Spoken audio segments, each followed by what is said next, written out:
And welcome to what is a tremendous tradition in college football, the Florida-Georgia game. I'm David Steele along with Jim Yarborough. You know, the Gators and the Bulldogs have been playing football right here in the Gator Bowl every year since 1933, with only one exception, that being during World War II. The Bulldogs dominated the decade of the 80s. The Gators came in here ranked number 1 in the nation, Jim, in 1985, and Georgia knocked them off the top spot in the country with a 24-3 win. But the Gators, Jim, feel like that the tide is about ready to turn. Well, I hope so, David. I've been a loyal Gator for 25 years, and coming into Jacksonville, I've been barked at and bitten and abused so often it really hurts, and maybe today is the Gators' day. You know, as you look back at recent history, even going back 20, 30 years, you can see how difficult it has been for the Florida Gators to beat the Georgia Bulldogs, even, Jim, when they've been favored. Here's evidence of the hurt that I've suffered, David. Look, going back to 1950, and in the 70s, 80s, the Gators coming in here with oftentimes superior ball clubs, ranked better than the Dogs, but Georgia comes up with some big victories. A lot of that was a credit to Vince Dooley, a great college football coach who knew how to win. You know, and the other part of that is the Gators always play, or at least since 1962, have played Auburn the year before, and they're at somewhat of a disadvantage coming off a very emotional game against another conference rival, the Auburn Tigers, the week before. This Florida team comes in with a 7-1 record. The Gators are ranked number 10 in the country. Georgia has struggled. The Bulldogs are 4-4. They've had numerous injuries, and but you know, still, Jim, the Bulldogs win this one today, and it really makes their season. Well, David, they got a new coach, Ray Goff's in just his second year, and he's an outstanding young coach, but they have had problems on offense and defense. Georgia traditionally runs the football down your throat, but they're not that strong in the running game this year. They got a very young team dominated by freshmen and sophomores, so they've got a lot to prove, and by winning today's ball game, as you mentioned, would be a tremendous victory for them. As far as weather goes, you never know what you're going to get the first weekend of November here in Jacksonville, and this time we've got rain overnight. We've got high winds this afternoon and rather cool afternoon. Steve Babick, our sideline man, gives us more now on the field conditions and how the weather might affect today's game. Well, thanks, David. Obviously, the wind and the rain a factor in today's game in this series. I guess the best example I can give you here with the help of the cheerleaders from the University of Florida, the Florida pom-poms, you can see the wind a little bit affecting the pom-poms, and it's going to affect the passing game. Steve Spurrier said that the rain really didn't bother him so much, but the wind could obviously have some type of effect. You talked about the rain. The field is very soft. It's a good field, good condition, but very soft because of the rain. So we'll watch how the weather does affect this game. Also the kicking game. Watch the punting and the kickoffs because, again, with that wind swirling up top, it's going to affect some of the balls. So we'll keep a monitor on that during the game and see how that comes into play. Let's go back up to Jim and David. All right, Steve, and we hope the Gators will throw footballs and not pom-poms in this afternoon. We'll be back with the opening kick from Jacksonville. The Gators against the Bulldogs in just a moment.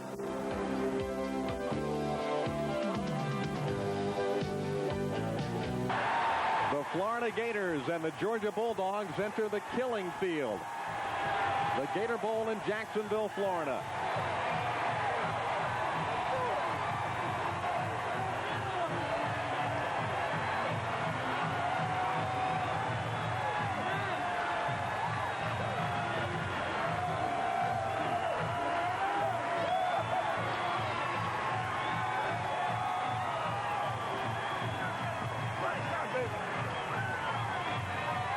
Last year, the Georgia Bulldogs won a 17-10 decision over the Florida Gators.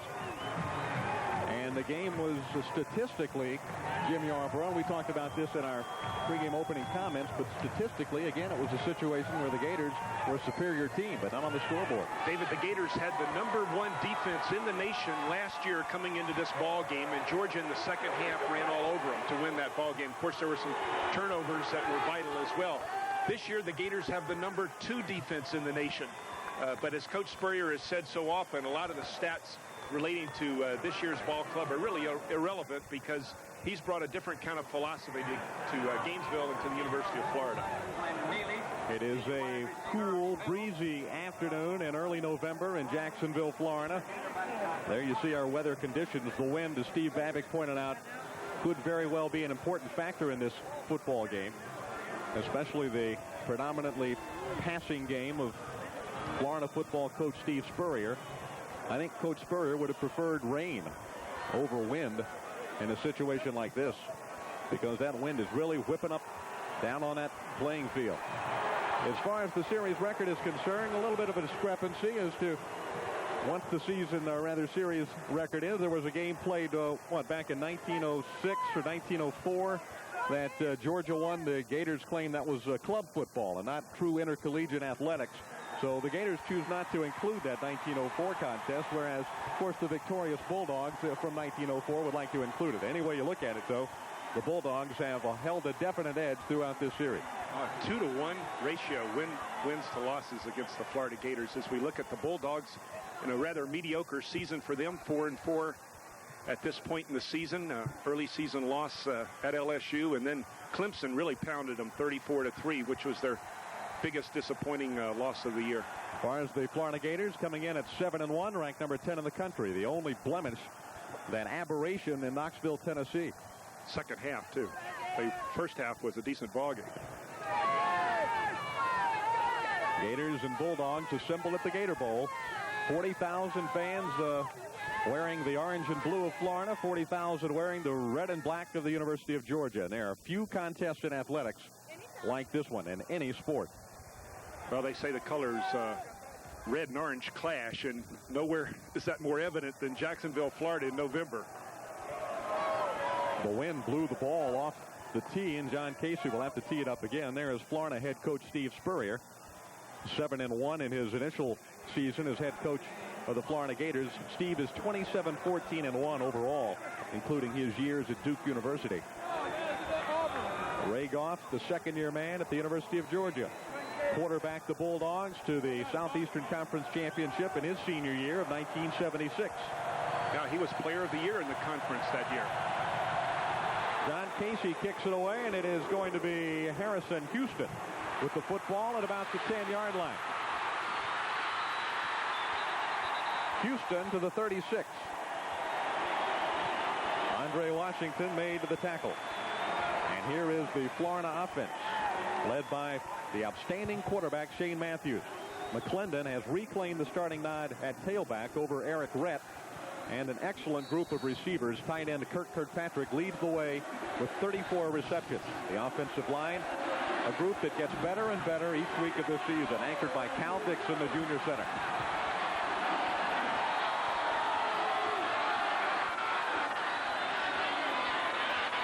Willie McClendon is driven down by a horde of Bulldog tacklers. And let's take a look at that University of Georgia defense.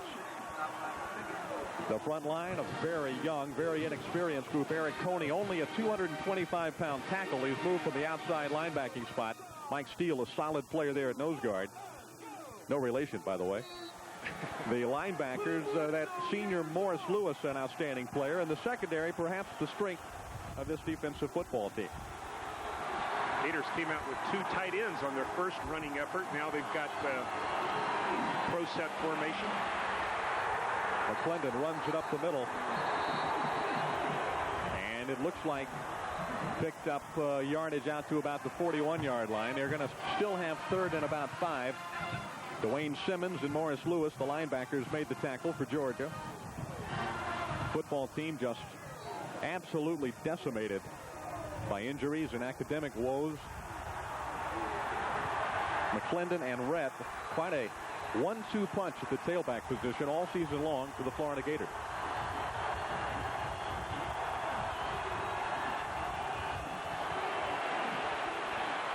Matthews with good protection. Throws on the run, and it will be a first down as the ball is caught. And out of bounds goes Trey Everett. Mitch Davis made the tackle.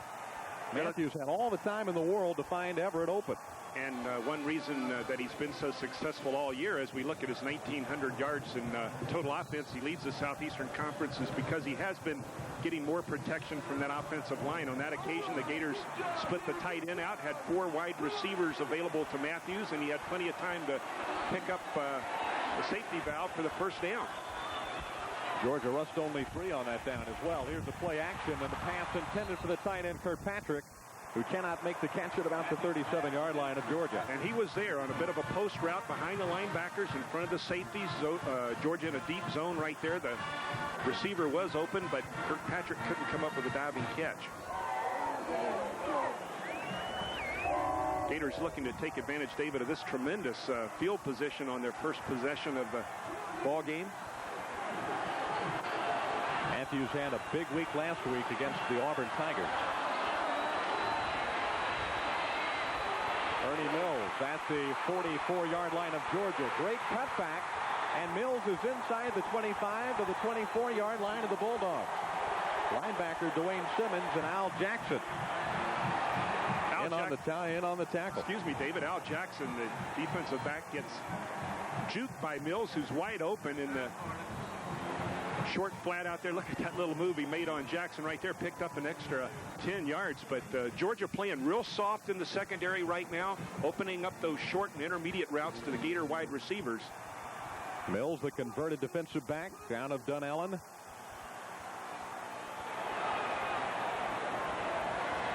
Gators will pass on first down. Tight end Kirkpatrick to the 18-yard line of Georgia. Morris Lewis, the linebacker, on the coverage. A good yardage on first down. The play picks up about 7. Georgia shoots an inside linebacker here, but McClendon does a great job of picking him up.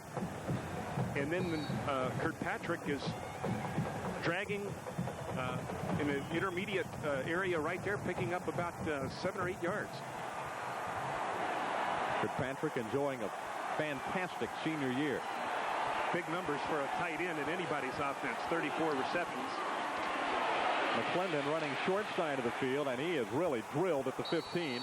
And Georgia says they got a fumble, and they did.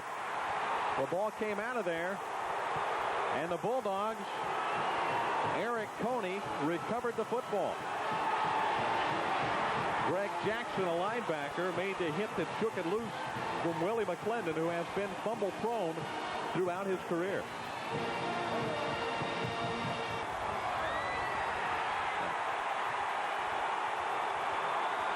Here's your pitch to McClendon, who's being led by his fullback McNabb. He cuts back and looks like he got twisted, and there is the ball loose on the ground. He was twisted as they were making the tackle, but Willie McClendon coughs the ball up in his hometown of Jacksonville, deep in Bulldog territory. Here's that Bulldog offense, David. Those players highlighted in white were named starters late in the week. Quarterback Talley throwing over the middle, intended for Hummings. The pass is incomplete. Gators had all kinds of defenders in the area. Will White and Richard Fain, along with Fee Bartley, big number 44, who had the tremendous game last week against Auburn. There's the front four for the Florida Gators. All-American Huey Richardson. The linebackers, Bartley, Falk, and Odom, a solid group there. And this entire defense has done a tremendous job. Will White has come on like gangbusters in his sophomore season. Fullback Alfonso Ellis fumbled the football, and it looks like Georgia may have returned the favor. The Gators have recovered at the 17-yard line of Georgia. Ellis was simply stripped of the ball at the line of scrimmage, as you see Tim Paulk celebrating right there. Let's see. There's Culpepper, Mike Brandon, and then it's Tim Paulk and Jerry Odom, the inside linebackers. I think Paulk and Odom coming up with the ball. There's Tim Paulk. Aggressive defense will turn that ball over on occasion, and we saw two examples back-to-back. Georgia first gets the turnover, then they return the favor, as you mentioned, to the Gators.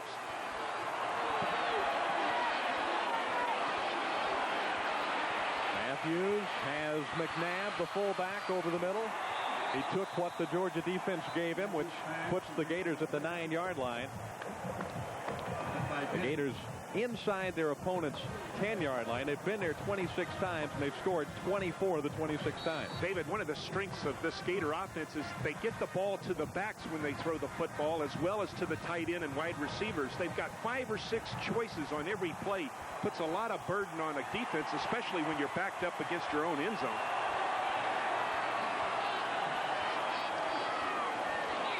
Willie McClendon high-stepping across the 5. McClendon is knocked down at the 3-yard line of Georgia by Chuck Carswell, and the Gators will have a first and goal, but there is a yellow flag on the field on the far side as we take another look. Carswell does in fact make a touchdown saving tackle right there as McClendon dives across the 2 or 3 yard line. In the neutral zone, the penalty is declined for the first down. Georgia offside. What a place to have a first down, huh? Inside your opponent's 2-yard line. The Gators have scored touchdowns 21 times, and the 26 times they've been inside their opponent's 10. And they've got a golden opportunity to tack on 6 here early against Georgia. McNabb and McClendon in the backfield. McClendon bolts in for the score.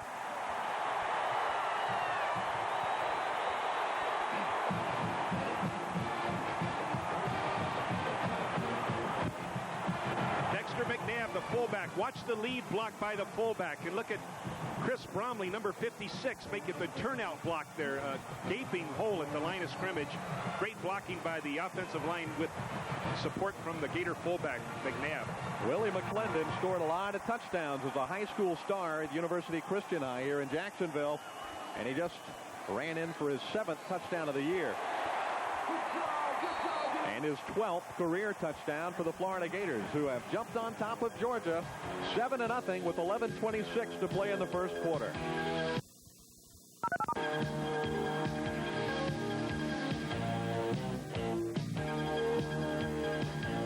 His telecasts have been granted to Sports Channel Florida by the University of Florida solely for the entertainment of our audience. Any reproduction, retransmission, or other use of the program without the express written consent of Sports Channel Florida is prohibited.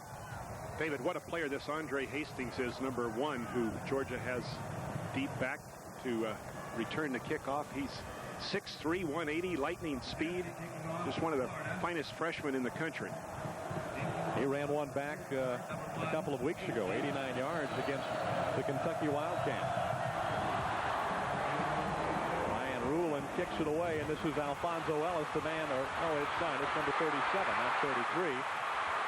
Out to the 37-yard line. That is Brian Cleveland, a converted running back, now a defensive back for the Georgia Bulldogs. And the Bulldogs will have the football for the second time this afternoon at their 31-yard line. A little better field position than they enjoyed in their first possession. Now, Gators continue to kick the ball short on kickoffs and gives the opponent outstanding field position as Georgia's just outside their own 30-yard line. Talley is hit from behind and driven to the turf at the 24-yard line.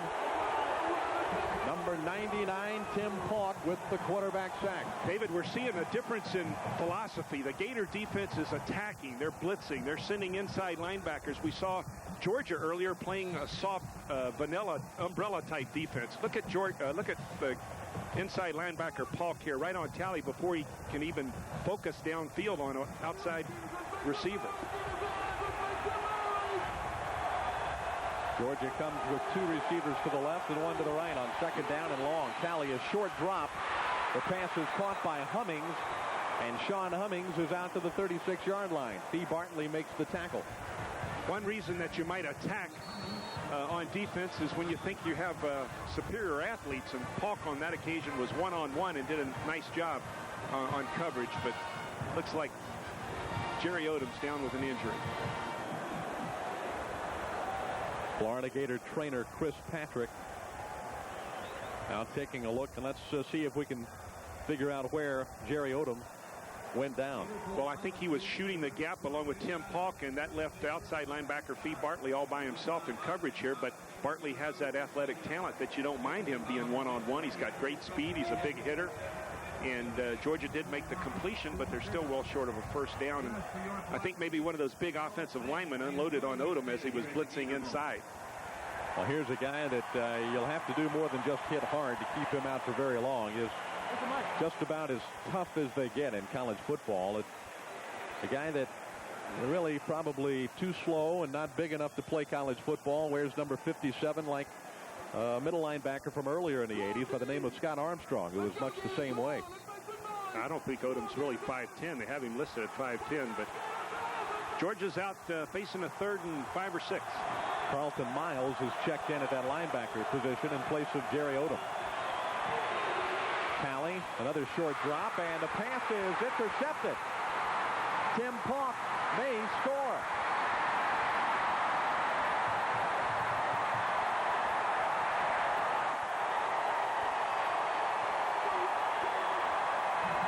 The Gators have jumped out 13-0. Still with 10:05 to play in the first quarter. Talley's going to hit Sean Hummings, and he's going to come up with the reception, but then he's going to lose the handle for a second. Now he's bobbling it. Now he bobbles it right into Tim Paulk's belly. And all of a sudden, Paulk has a caravan of blue jerseys in front of him, and there's not a dog to be seen. Big turnover for the Florida Gators. That is Paulk's third interception as a Florida Gator. Arden Krzyzewski will try and make it 14-0, and does. We have played less than 5 minutes in the first period from the Gator Bowl in Jacksonville, and the Gators are all over the Georgia Bulldogs, 14-0. We'll be back to the Gator Bowl in just a moment. This is Sports Channel. Georgia head coach Ray Goff pacing the sideline early here in Jacksonville, and he has good reason. He may walk a mile over there before this day is finished. The Bulldogs have fallen behind the Gators 14-0. Let's check with Steve Babbitt. David, I know the question about who recovered the fumble for the Gators' first touchdown. Half the guys on the sideline say Jerry Odom. The other half say Tony Paulk. So maybe we'll give him each half a fumble. Also, Jerry Odom, he's okay. Got banged up. He's back in the game. Let's go back upstairs. So some good news there is Andre Hastings has to field that ball 5 yards deep in the end zone. And much better job of kicking off that time by Ryan Rulin. The best way to stop a good kick return, just kick it out of the end zone. And that's what Rulin basically did there. There's the scoring summary. Not much to that. Tim Paulk took care of things in about 5.37 seconds. The 36-yard interception return. Odom is back on the field for the Florida defense. Georgia with the football at its own 20-yard line. Bonnie's jumping off sides. And it will be a matter of whether or not the Bulldogs drew the Gators off or if they just jumped over the line. It looked like maybe Jerry Odom jumped through there before the snap. Yeah, he was guessing rather than anticipating. Coaches always want you to anticipate but not guess, but Jerry jumped across right there, thought he knew the snap count, and gives Georgia 5 yards.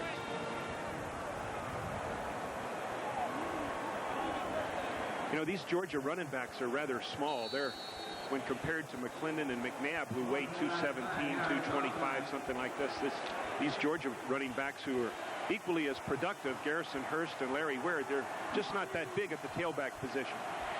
Here's a look at freshman Garrison Hurst. Trips out over the 25 to about the 27-yard line. Carlton Miles, the sophomore out of Father Lopez High School in Daytona Beach, number 31, made the tackle with help from James Spear.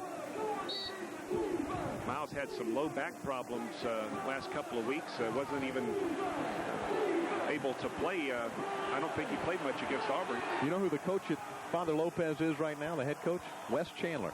Is that right? Great. Daytona Beach, Father Lopez High. Garrison Hurst does not find the first down yardage. Huey Richardson made sure of that at about the 28. There he is, the preseason All-American out of Atlanta, Georgia, Lakeside High School. And teams have largely stayed away from his side of the football field, but Richardson is able to make a tackle as Hurst runs right into him. The only Georgia native on this Gator roster, and what a player he is. All-American potential, certainly with the Gators having such a fine year. Huey Richardson will make many first-team All-Americans.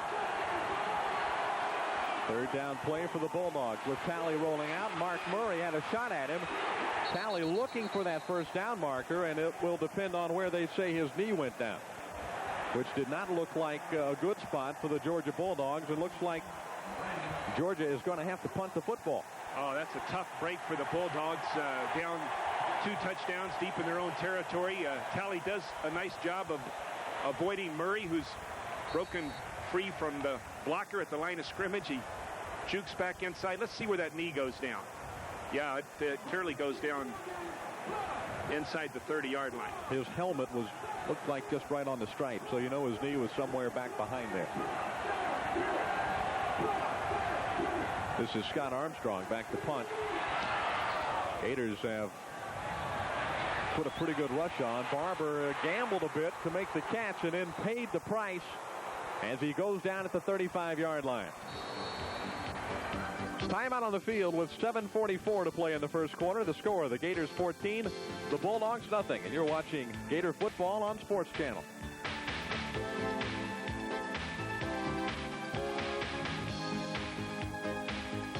athletes out of the state of Georgia, but Georgia, like most other schools in the southeastern United States, recruits rather heavily out of the Sunshine State. Gators have the upper hand here early with 7:44 to play in the first quarter. Matthews throws on first down, and Kirkpatrick has the football at the 45, and that will be close to a Florida first down. Al Jackson, a Florida native out of Pine Forest High School, the defensive back for Georgia, made the stop for the Bulldogs. Georgia continues to rush 4 men, leaving 7 back in pass defense, but Shane Matthews just can find the open receiver. On that occasion, it was his tight end, Kirkpatrick. Look at the total offense already. The Gators over 70 yards total offense. Georgia under 10. McClendon, who fumbled inside the Georgia 20 on the Gators' first possession, holds on to the football that time and gets about 3 yards out near the 48-yard line. Tackle was made by Torrey Evans and Eric Coney. I told you about how windy it is here, and there you get a little bit of a picture of what it's like up on the photo deck, and that's the best the photographer can do with that kind of wind blowing and moving that platform around up there. I bet he's glad the wind chill's not around 10. It'd be much more severe. Again, Matthews finds his favorite target, and Kirkpatrick is in Georgia territory at the 41-yard line. Gators just moving the football at will here in the first period. 6:26 left in the quarter. Andre Washington, number 48, finally comes up with a tackle on Kirkpatrick.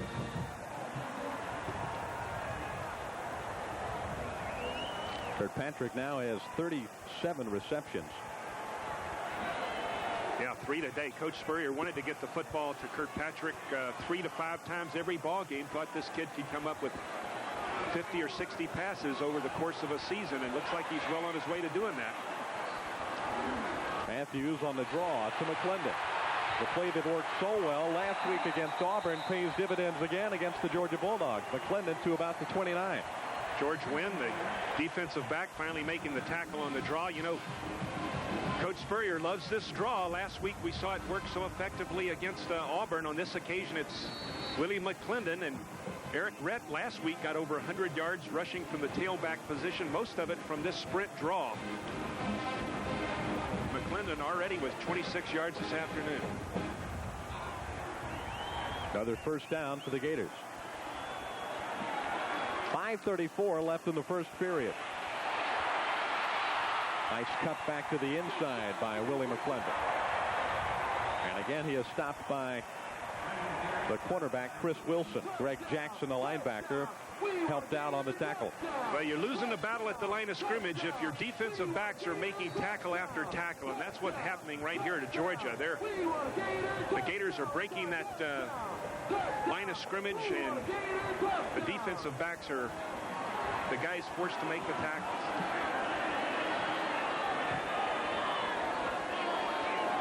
Matthews changing the call at the line of scrimmage. He gets pressure, and he's got a one-on-one coverage, but cannot connect with Ernie Mills. Carswell was covering man-to-man on the speedy Ernie Mills. Checked off to Mills on the flag route as he breaks toward that flag to the corner of the end zone right there, but he just overthrew him a bit. You're looking at the top quarterback in the Southeastern Conference in terms of total offense, sophomore Shane Matthews. Came into this game having thrown already for almost 2,000 yards. McClendon gets the first down and a couple of more to the Georgia 18-yard line with 4:41 now to play in the first quarter. David, one reason the Gators have had such success on offense all year long is that ability to convert on third down, and here it's 3rd and short, but all season long the Gators have done an excellent job converting those third downs into first downs. McClendon taking advantage of this improved offensive line. That group up front has come a long way, haven't they, from early in the season? Yeah, and they had some humble pie at Tennessee, and LSU moved them around a little bit. Matthews throwing for Kirkpatrick. There is contact, and there is a flag. And Chuck Carswell is called for defensive pass interference. Excellent call, because Carswell does make contact before the football gets there. We're going to pick that up for you here on the replay as Kirkpatrick runs right at you. And there's the contact from the back. He was on his way down before the football got to him. But as the Gators have 5 or 6 alternatives on every pass route, the defense winds up penalty is first down at the spot of the foul. Covering man for man on so many occasions. Even though they start out possibly playing zone, they're just in a difficult position when the Gators are so effective hitting so many different wide receivers and running backs. And throw in the draw play, which keeps those linebackers back on their heels or leaning forward. This Florida offense is just a tough one to defend. McClendon burrows to about the 1. Looking for his second touchdown of the afternoon, and let's go quickly to the sideline and Steve Babick. Steve? Thank you, David. Giving credit where credit is due, Jerry Odom did recover that first fumble for the Gators that led to that first touchdown, and also the play of Tony Rao when he got instituted into the put into the lineup on the offensive line. Coach Spirit talked about his spunk and his spirit. There's no question about it. Tony Rao, he still has some defensive blood in him. He's out there yelling and cheering on his teammates. That adds a lot to the offensive play. Florida on the doorstep again. That's the Gator right offensive tackle he's talking about. McClendon, I don't know if he got in. No indication yet. It looks like Georgia stopped on the goal line. The Bulldogs trying to muster up some enthusiasm, and Carswell, one of their leaders defensively, is trying to juice up the fans down in that corner of the end zone wearing red and black. McClendon just not able to break that play. And of course, you know, Coach Spurrier's thinking he's got 2 plays right here to punch it across. He's got a 14-0 lead. He's on the 1-inch line. It's 3rd down. 2 tight ends. And Eric Rett, there's a fumble. Eric Rett, the tailback, but the ball never got into his hands as Shane Matthews could not control it. And Georgia has recovered another fumble. That's their second recovery of the afternoon, and they stop a Florida drive inside the 5 this time. The other fumble was recovered around the 10-yard line. So the Gators still up 14-0, but they've missed a couple of other scoring opportunities. Yeah, Mike Jones recovered the fumble for the Bulldogs. Now this is unbelievable. He doesn't get the ball on the exchange from center on the 1-inch line, and Georgia wrestles it away from the quarterback, who had only one arm with which to grasp the ball. Mike Jones finally gets it. I remember the Florida-Georgia game of 1983 where the Gators were inside the 10. It seemed like all afternoon long and just kept fumbling and kept getting stopped. Georgia won that one. The pass to Maxwell, and he almost had a very big play. Will White gambled for the interception.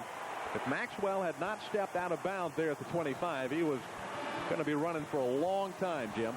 Yeah, Will White did gamble, as you mentioned, and Kevin Maxwell is sprinting down the sideline. This is a sprint out by Talley, and he's looking for Maxwell, who's sprinting straight down the sideline. Will White, who gave up a touchdown last week to Auburn on an attempted interception and let the wide receiver get behind him. Maxwell almost was gone on that occasion. You put them in the end zone at the other end of the field after recovering a fumble like that inside the 5 and make it a 14-7 game. And that would have really been something. Garrison Hurst, hard-running freshman tailback out of Lincolnton, Georgia, has the Bulldogs out to the 33-34-yard line. Well, I mentioned he's not big, but he's very strong, isn't he? Watch Hurst break a couple of tackles right here. That's Richard Payne. He just runs right over him, and then Jerry Odom can't stop him either. Finally stumbles forward for an extra 2 or 3 yards. Young freshman running back. Some impressive numbers for the true freshman. Second down, and here comes an attempted reverse. Andre Hastings has great speed, but he not going to get too many yards, but enough it looks like for a Georgia Bulldog first down. Their second first down of this drive and their second first down of the game. Steve Bartley made the tackle.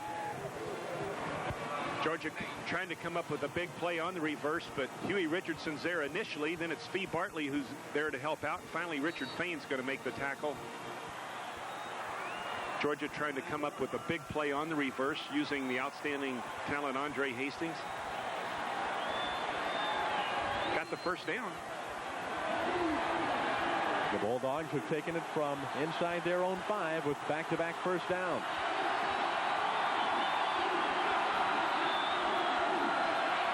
Talley with time connects with the tight end Chris Broom, and Georgia for the first time this afternoon is across midfield to the Florida 39-yard line. Broom, a senior tight end, with the catch, and Talley beginning to get his team untracked offensively. This is a well-conceived play. They sprint to the left, then it's a throwback or almost a bootleg type action to your tight end Broom, who's all by himself because everyone else was going with the flow. Before they catch up with him, he's well down the field inside the Gator 40-yard line. Only 8 receptions all year long. Garrison Hurst twisting and turning. The Gators Odom and Bartley. Michael Brandon throwing him back near the 40-yard line. Jerry Odom shaken up earlier in the football game, showing no ill effects. A hard-nosed senior linebacker out of Barren Island, Florida.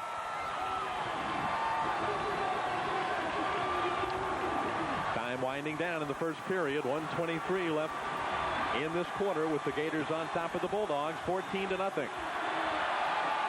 Maxwell is in motion. Talley throws, there's contact, and a flag goes down. The Gators are called for pass interference. Del Spear bumped with Sean Hummings. It looked like Spear thought Hummings might be turning toward the inside, and Hummings went the other way. That was unintentional contact, no doubt about that, but nonetheless, defensive pass interference. Yeah, Spear thought he was just maintaining his position on the field. Defensive pass interference. It's either 15 yards or at the spot. Whichever one is short. It'll be first down. Bulldogs' first threat offensively of the football game. They have taken advantage of the Gators' second turnover of the afternoon. Recovered a fumble inside their 5, and now they are inside the Gator 25. Talley gets protection again and throws incomplete. His receiver, Garrison Hurst, was blanketed by James Spear, and Talley just unloaded it. Georgia again on the sprint out action, this time trying to get Hurst underneath the linebackers as he broke toward the sideline, but he was well covered by 3 or 4 Gators in the secondary. Talley really threw that ball away wisely. You know, coming into this ball game, Georgia's only the 7th best rushing team in the Southeastern Conference. That's unusual for Georgia to be in the 2nd division of the SEC running the football. Another short drop. Andre Hastings had 6 for Georgia.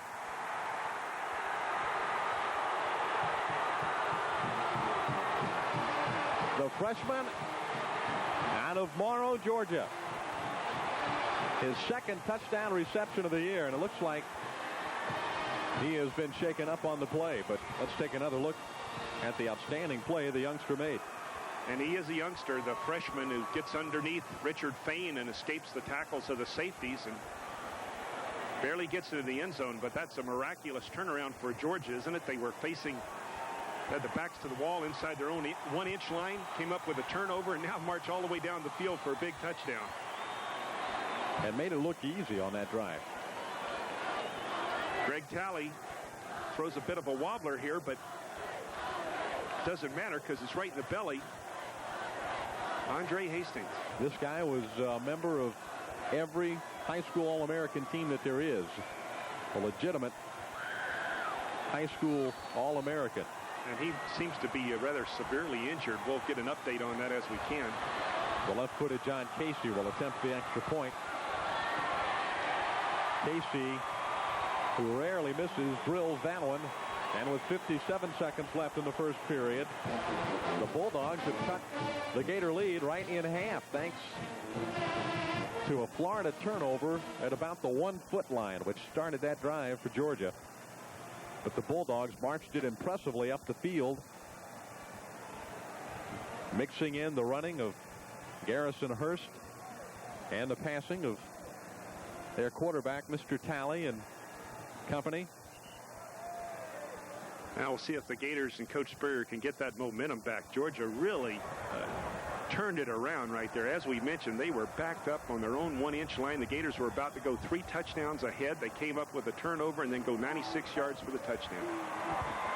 Well, if it's Gator sports that you're looking for, you can find it right here on Sports Channel. On Thursday at 6:30, tune into the Gator Hotline with head coach Steve Spurrier. Talk with a head football coach every Thursday night at 6:30 p.m. On Saturday at 11:30, Gator football, the Gators against the Kentucky Wildcats. And Sunday at 12 noon, Florida football highlights with Steve Spurrier. Check your local listings for availability in your area. The momentum has switched from the orange and blue to the red and black.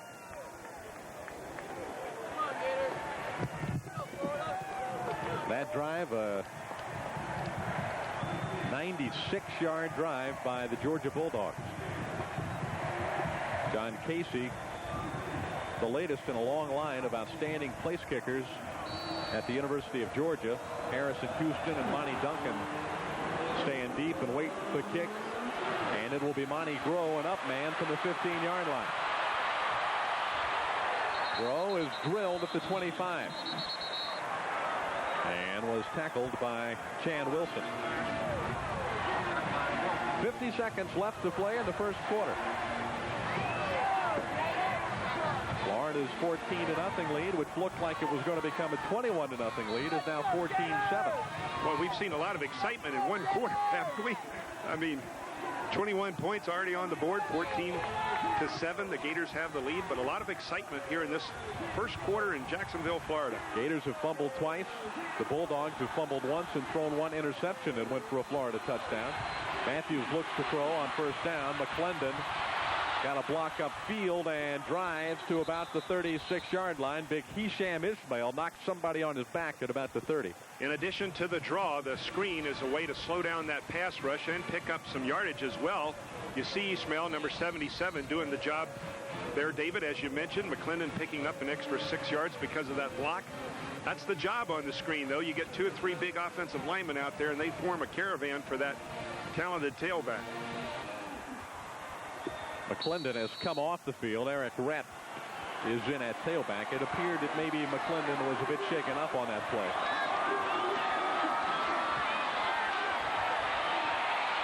Matthews with pressure dumps it to McNabb, and they'll lose about 2 or 3 yards back to the 35-yard line. Eric Coney made the tackle, but Mitch Davis was in fast pursuit of the Florida quarterback.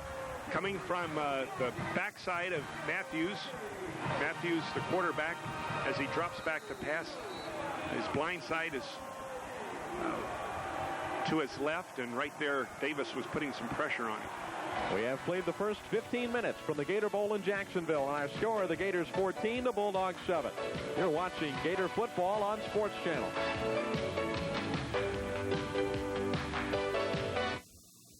What girl's gonna go for me with a body like this?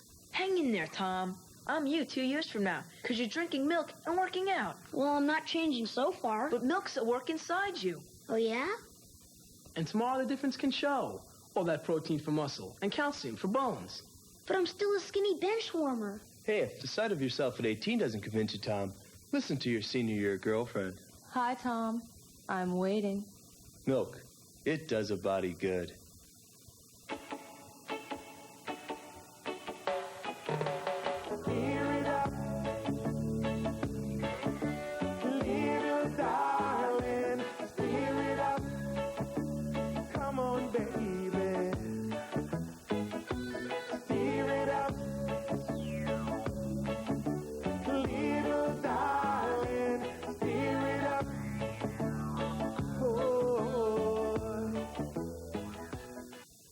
Is there anything a kid likes more than likes hot dogs? Ooh, a really, really nice bite. CD cassette player. Cash. $10,000 bucks. Well, Guess what you can win when you get specially marked packages of Likes Meats and play the Fold and Win game? $10,000. I could live on that. Or thousands of other great prizes. Lots of loot is up for grabs. But better get some Likes hot dogs, bologna, or cold cuts soon. When it's Likes, it's gone. A crowd of over 81,000, 81,529 here at the Gator Bowl. The second period begins. Florida has second down and 11. Matthews almost threw it right into the hands of Mike Jones, who really could have easily intercepted that pass. Here's the scoring summary from the Georgia Bulldogs. That play consumed only 2 minutes and 1 second. Look how far Georgia went after recovering the Shane Matthews fumble at the 4-yard line. Now it is third down and 11.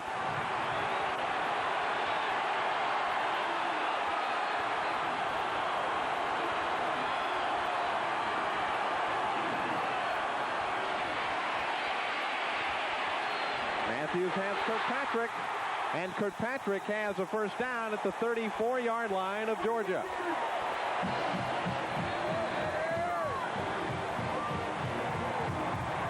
That is a big third down conversion for Shane Matthews. Look at him. He's eyeballed Kirkpatrick from the snap right here. He's looking at him to get in between those safeties and corners, and it was Chris Wilson and Chuck Carswell closing on Kirkpatrick, but not before Matthews could zip the ball in there. Kirkpatrick only needs 2 receptions to tie Jim Yancey for the most receptions by a tight end in a single season. Of course, Jim Yancey had John Reeves throwing to him in 1969. That record set in 70 of 40. Flags go down, and it looks like Shane Matthews didn't get the snap off in time. Shane, you may have seen arguing with the official that he thought he Before did. The ball was snapped. The 25-second clock expired. 5 yards. Still be first and 15. That puts the Gator offense in a bit of a disadvantage, working now first and 15 from just inside the Georgia 40. The Gators have had no problem moving the football against Georgia, but the offense has scored only 1 time, and you see penalties a little bit of a factor early on. The defense scored 1 of those 2 Florida touchdowns. Again, it's Kirkpatrick.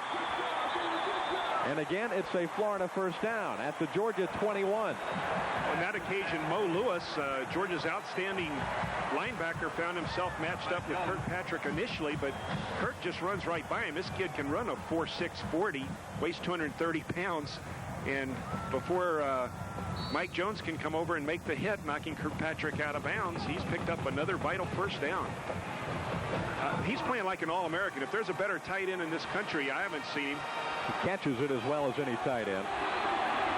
Perhaps the exception of Derek Brown at Notre Dame.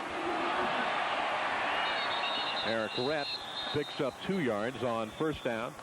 And again, the Gators will operate inside the Georgia 20-yard line. Bernard Williams, look how tall he stands above the rest of his teammates. 6'9". 6'9". He'd make a nice power forward in the NBA, wouldn't he? He looks like a power could set forward. A pick or 2. Freshman, a true freshman out of Memphis, Tennessee. Georgia has lost 9 defensive linemen to injuries this season. 9. Matthews dumps it over the middle for McNabb. And McNabb is inside the 15 to about the 12-yard line of the Bulldogs. David Matthews right now is 11 of 14. He's just got uncanny accuracy here this afternoon. He's right on target. And again, he has so many different options. On this occasion, he goes to the fullback, McNabb, who just sits down about 4 yards beyond the line of scrimmage. But after he catches the ball, picks up another 4 or 5. Another third down play coming up for the Gators. Eric Rett gets the first down inside the 10 to the Georgia 9. It'll be first down and goal. Talked about the size of these Gator tailbacks. Rett's 217. He got 140-some yards rushing against the Auburn Tigers last week. Not much of a drop-off when you put McClendon on the bench and put Eric Rett in the ball game. Both those guys are really alternating starters. Neither one of them's really a second teamer. They're just both outstanding. Ruben, we get a chance to talk. Football is just inside the Georgia 10. The sun comes out brightly for the first time. Eric Rett looking for room on the short side of the field. Gets a couple of 2 or 3 tough yards to the 6 before Morris Lewis makes the tackle. You talked about Shane Matthews' passing efficiency this afternoon. He's completing a high percentage. He's throwing for a lot of yardage. In '85, when the Gators were ranked #1 and came in here and played Georgia and lost that game 24-3, Kerwin Bell moved the Gators up and down the field that day. Threw for over 400 yards. Quit talking about those type of things. Will you make you nervous, sir? That's all right. Go ahead. Gators trying to put it in early in the second period. And a draw to McNabb. Oh, nothing. Georgia stuffs the play at about the 6-yard line.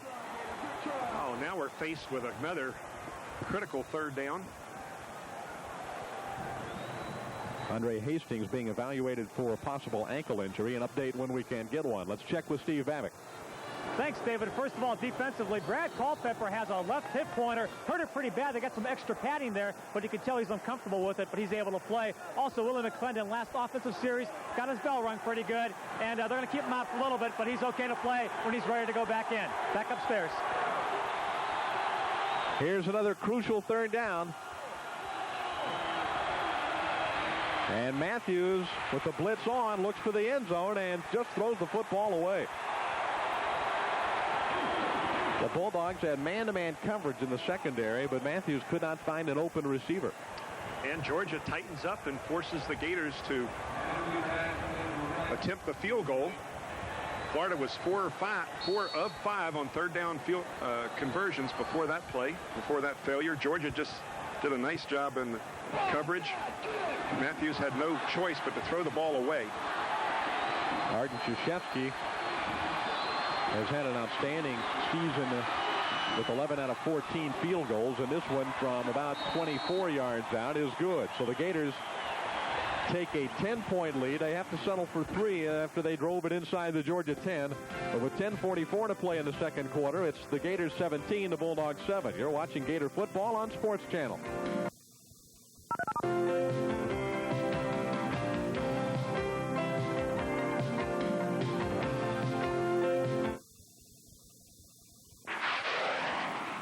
Let's go party down the beach all day.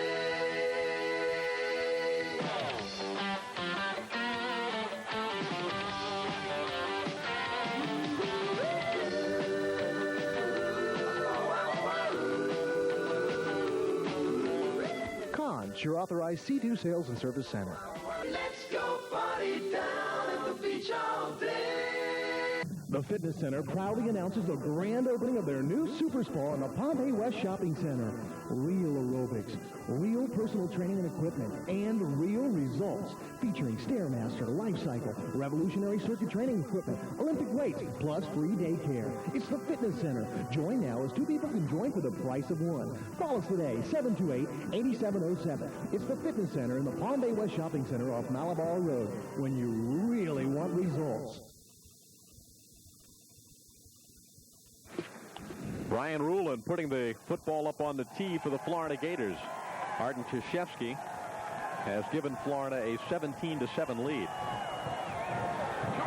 with a chip shot field goal after a Gator drive stalled out inside the 10-yard line.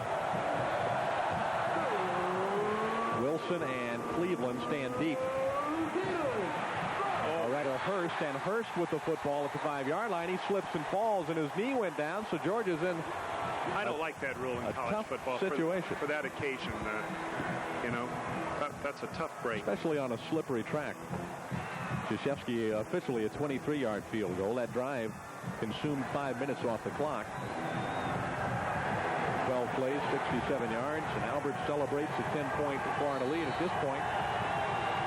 But the last time this Georgia team had the football, they marched 96 yards. The Gator defense will need to tighten up. after dominating the Bulldogs for their first 3 or 4 possessions. Bulldogs did basically whatever they wanted the last time they had the ball.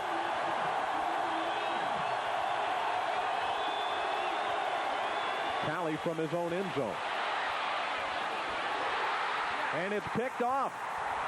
And it looks like Tim Falk or Richard Fain picked off that pass.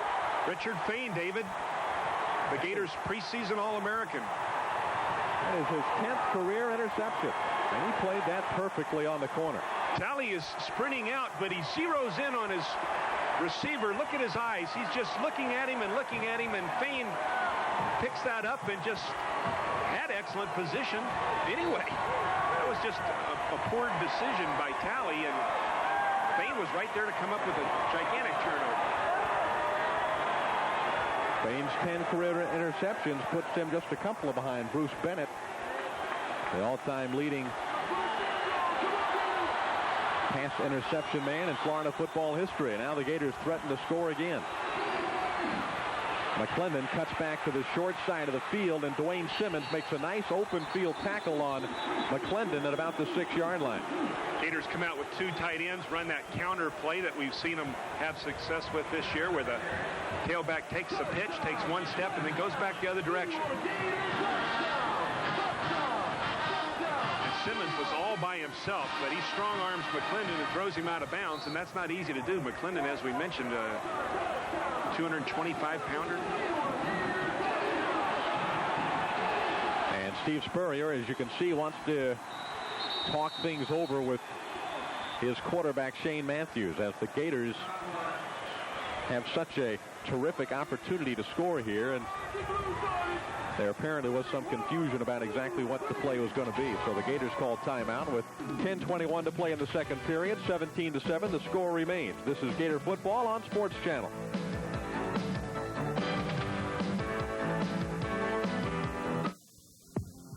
The human heart, understanding how it works and what happens when it breaks down, requires the skill of world-class physicians. The University of Florida cardiologists and cardiovascular surgeons, together with a team of healthcare professionals, they're helping people live healthier every day. For more information, consult your physician or call the Shands Cardiovascular Center in Gainesville at 1-800-PHYSICIAN. What girl's gonna go for me with a body like this? Hang in there, Tom. I'm you 2 years from now, because you're drinking milk and working out. Well, I'm not changing so far. But milk's at work inside you. Oh, yeah? And tomorrow the difference can show. All that protein for muscle and calcium for bones. But I'm still a skinny bench warmer. Hey, if the sight of yourself at 18 doesn't convince you, Tom, listen to your senior year girlfriend. Hi, Tom. I'm waiting. Milk. It does a body good. Hey! Florida quarterback Shane Matthews hands the play from Steve Spurrier, and there you see the statistics of the sophomore quarterback, over 2,000 yards now, and that's ranking him among the premier quarterbacks in Florida football history. John Reeves, Kerwin Bell, Wayne Peace, those are the players that still rank ahead of Shane Matthews. And Steve Spurrier, I think, is just right ahead of it. Matthews rolling to his right. He has Mills, and Mills fights his way in for the touchdown.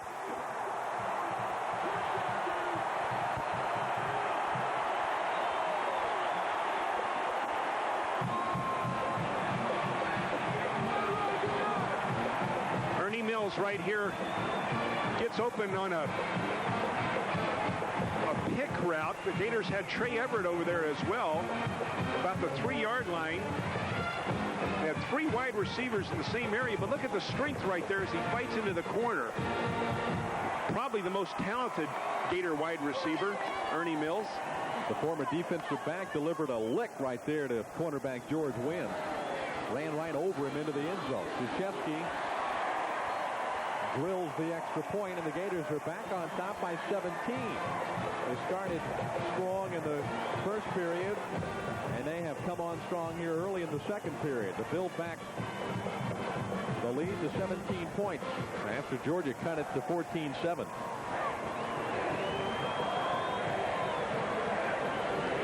And don't don't forget that live National Basketball Association action continues here on Sports Channel with Miami Heat basketball on Wednesday, 7:30 p.m. The rugged Dallas Mavericks come to the Miami Arena.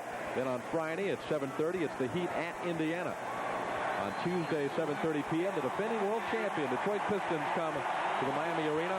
And you will not want to miss that one with Bill Lane-Beer and Isaiah Thomas, Joe Dumars and company making their first appearance of the season to Miami. Check local listings for availability in your area.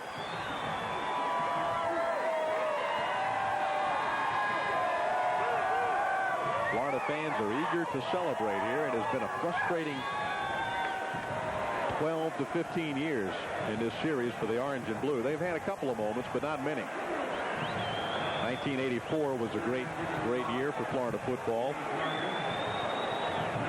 1986 was another Gator victory over both Auburn and Georgia back-to-back. That was an unusual Florida football team that lost early to Mississippi State, lost to Kentucky after beating Auburn and Georgia back-to-back, but scored two great victories back-to-back weeks against Auburn and the Georgia Bulldogs.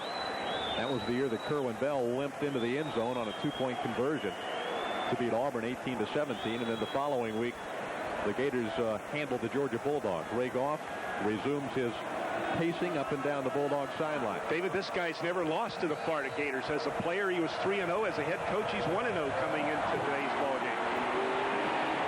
Ryan Rulin kicks it very deep, and Chan Wilson will down the football in the end zone. And let's check down on the sideline with Steve Babbitt. Thanks, David. Updating Culpepper's situation. Brad had to go in the locker room to get looked at because that left hip pointer is really starting to bother him. Dr. Peter Delicata wanted to take him inside and have a good look at it. So I think you'll see Dexter Smith on that defensive line. We'll see how that affects the play because Culpepper obviously very important to the Gator defense. Back upstairs.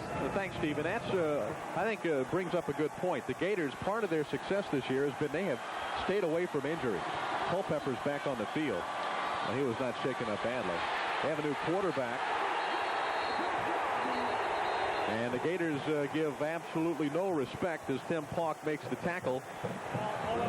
It looks like number 17. Was it 17 to Dupree or Preston Jones? I think it's number 17 at the quarterback spot, Joe Dupree. Well, Preston Jones has been their backup quarterback, but Dupree gets the call here early in the second period. 6'2", 190, a freshman out of Macon, Georgia. Maybe they think his running ability can spread that Gator defense out a little bit. Talk about throwing a guy to the wolves. A freshman, a true freshman. Got some happy feet back there, and now he's in a serious trouble. And down he goes at the 11-yard line. Mark Murray and Huey Richardson. Excellent pressure from the front four.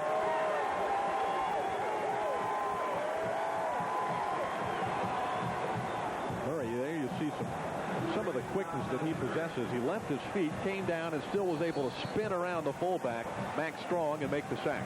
Dupree has seen very little action this year. This is a real surprise. I wonder if Preston Jones has suffered an injury or something during the week, but he has been their solid backup quarterback. Here comes Murray again, blindsiding the quarterback, and it is ruled a pass incompletion. Bill Rosenberg, the offensive left tackle, is beat by Murray at the bottom of your screen. Murray gets outside of Rosenberg, and again, that blindside hit is so dangerous because the quarterback cannot see the defensive end coming, and as he prepared to throw the football field, it was knocked for the football. It was knocked away. Rarely do you get a chance to see what a guy looks like. But Mark Murray has set his helmet to make sure everybody gets a good look as he comes to the sideline. Senior out of Apopka has had a tremendous career for the Florida Gators. Here comes the rush.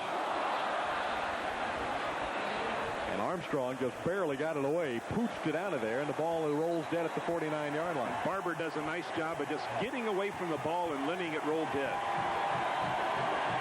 Gators have excellent field position inside the 50 at the Georgia 49. 8 minutes and 39 seconds left to play in this first half. It's been all Florida here in the first half of the football game. This is Gator Football on Sports Channel.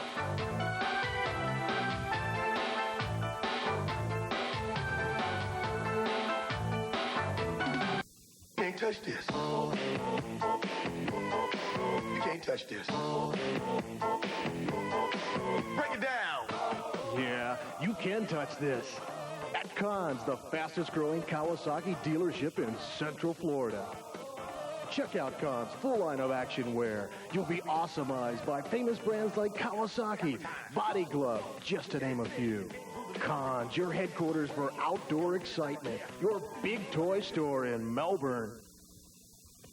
The Fitness Center proudly announces the grand opening of their new Super Spa in the Pompey West Shopping Center.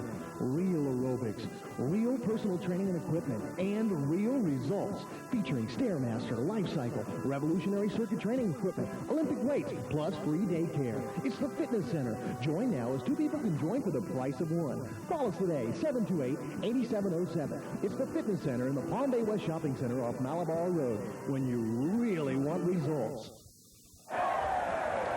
Here's a look at what the Gators have done when they've played Auburn and Georgia back-to-back. They've done that every year since consecutively since the early 60s, but even before then, they played the Tigers and the Bulldogs on back-to-back occasions. And you can see what little success the Gators have had against Georgia. And Auburn, trying to win both of those football games has been a very difficult task. And Georgia, conversely, Jim, has problems with Auburn the following week. Their series record against Auburn doesn't look as good as their series record does against Florida.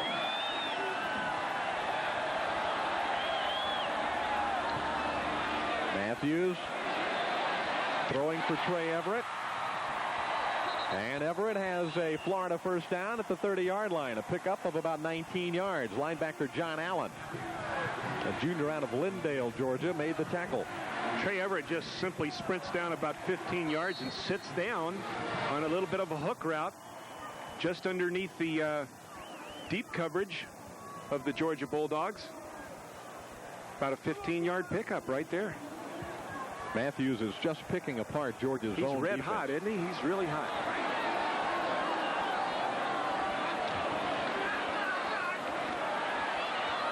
Got a man open again.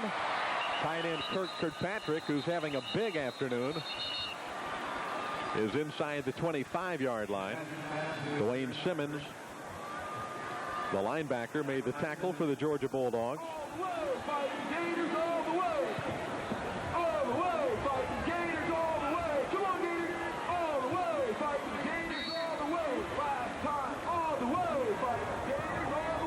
Jim Yancey just got caught by that young man, Kirkpatrick. His 40th reception of the season, which matches the best year in terms of catching the football by a Florida tight end.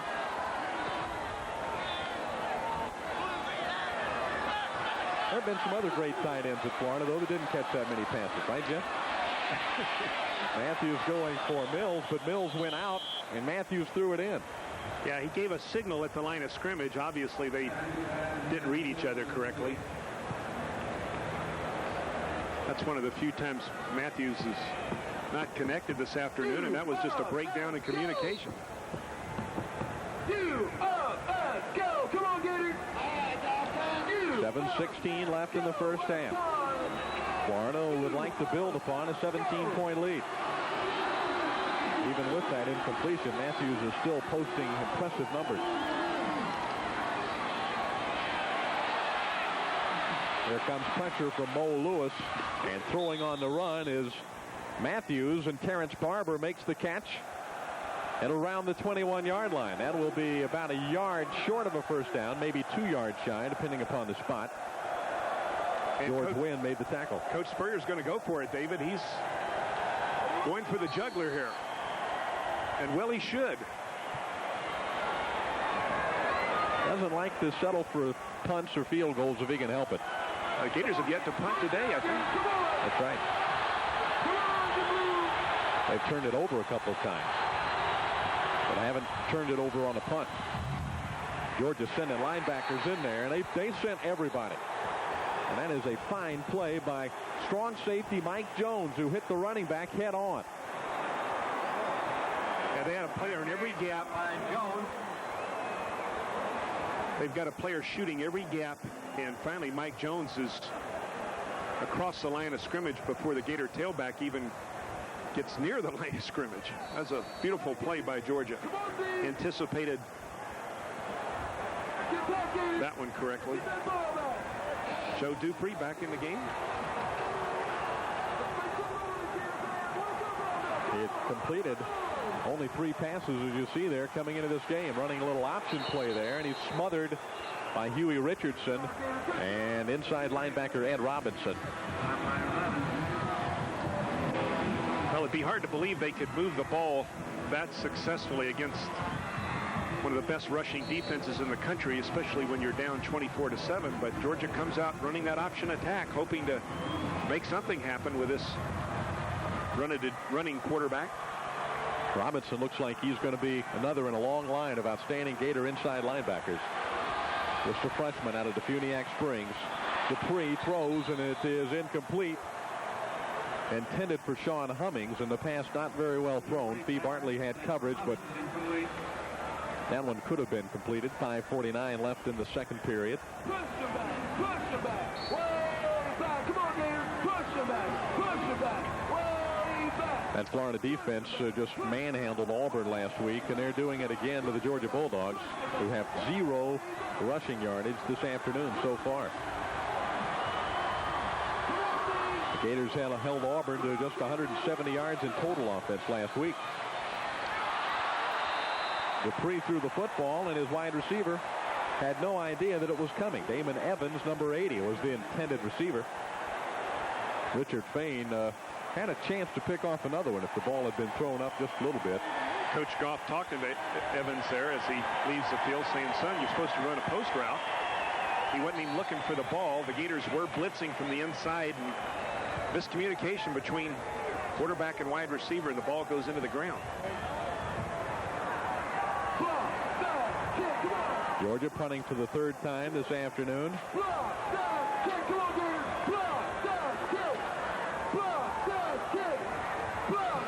And not much of a rush this time. Scott Armstrong hangs it high, and Terrence Barber fumbles but recovers. Carswell was right there to pounce on it if it had gone astray, but Terrence Barber was able to get on top of the football at the 41-yard line. Seems like this whole game's been played from the Gator 40-yard line into the Georgia goal line. Gators just had tremendous field position all afternoon. With that one exception of Georgia's 96-yard drive. Join Sports Channel every Friday at 6 p.m. Eastern Standard Time for Southeastern Conference Weekly with your host, Gus Hergert. As for all the latest scores and highlights featuring the University of Florida Gators and other colleges from around the Southeastern Conference, check local listings for availability in your area. That's SEC Weekly right here on Sports Channel.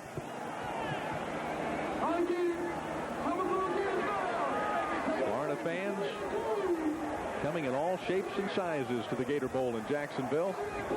Tremendous crowd of over 81,000.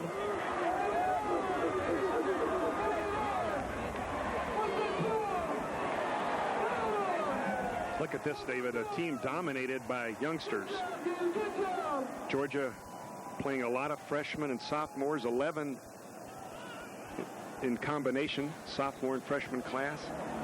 Gators are just the converse. They are dominated by juniors and seniors. You look at the 25-year average of Georgia's starting lineup from 64 to 89. And how much experience the Bulldogs have put on the field from year to year to year. Now in 1990, all of a sudden the cupboard is bare at the upper end of that Bulldog roster. They've lost some through academic casualties, having really tightened the grip on things after academic problems created by Jan Kemp, one of their professors up there several years ago. I say problems. I'm not sure if that's the right word or not, but certainly a new awareness to a few things. Matthews throws on first down, and the pass is dropped by Barber. Looked like it might have been a catchable ball up about the 47-yard line of Georgia. George Wynn covering for the Bulldogs. Trey Everett had been the starting wide receiver along with Ernie Mills, but Terrence Barber had played so well when Everett got hurt that Everett's not been able to win that job back, and you're not going to see Terrence Barber drop many. Now the Gators are back with 3 wide receivers. 5:30 left in the first half. There's that man again, Kirkpatrick. with yet another reception. He was well covered by Chris Wilson, who really did about all he could do to keep Kirkpatrick from making another reception. Yeah, Chris Wilson and the ball arrive at the same time, but Kirkpatrick disregards Wilson and catches the football. He's got his body between the ball and Wilson. He's just a talented wide receiver, and he refuses to give the ball away, even as he's hit by Wilson. Senior out of Valrico and Brandon High School in the Tampa Bay area. Gator first down again. Matthews finds the opening and is brought down at about the 32-yard line. They brought the safety right there, and Matthews saw the safety being knocked down. He sees the block being made right there by his back. I think it's Rhett. Now he sees a gaping hole. He says, I'll go for it. There's that big kid, 6'9", chasing him.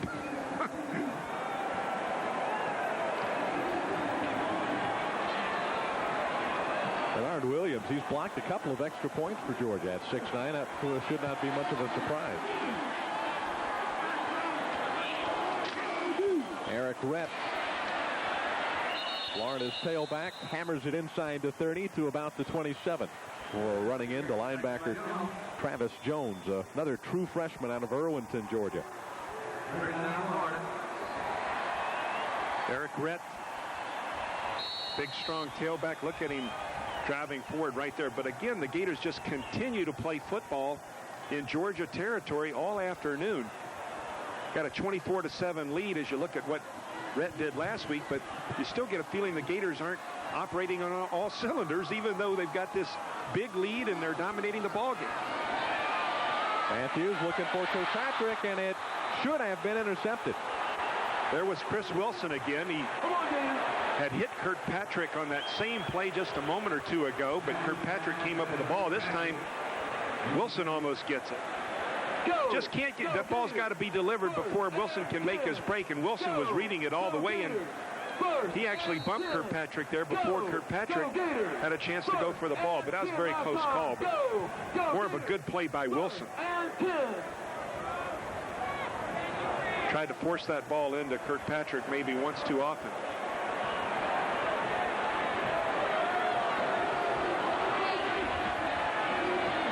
It is second down for the Gators. Terrence Barber on the corner. Cannot get past George Wynn, the cornerback on the left side of the Bulldog defense. Wynn has been in on a lot of tackles, a lot of plays already this afternoon, with Matthews throwing it, close to 20 times now in the football game. Barber almost gets loose along the sideline right there. What is he, about less than a yard short of the first down? It'll be 3rd and 1. Barber caught 29 passes now this season.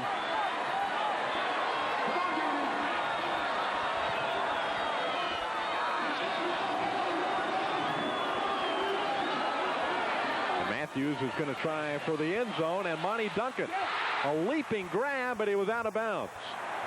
Oh, it looked like he got pushed out of bounds. We'll perhaps get a replay. George Wynn in coverage right there on Monty Duncan, who went down the sideline. If you go up in fair territory and you get bumped out of bounds, it's still a good catch. But oh, he was just about an inch out of bounds when he went up, it looked like. That was a close call. Good coverage there. And here we go again. I don't think you're going to see the tailback carry the ball here. 4th down and 1. They got stuffed on their last possession. They'll run outside Eric Rhett, and he will have a first down at about the 15-yard line of Georgia.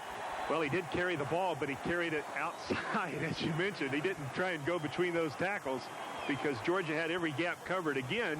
So this time, Coach says, well, we'll just pitch it outside and see what happens. And look at the block by the tight end there. Backup tight end number 82, Charlie Dean, did a nice job right there.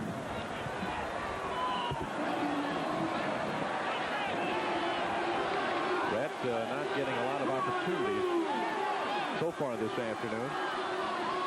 That's Rhett in motion, lining up in a slot to the right side. And the pass is incomplete. Terrence Barber, the intended receiver. George Wynn had him covered all the way right there. 1, 2, 3, 4. Come on, Gators. Matthews really just threw that one away. 1, 2, 3, 4.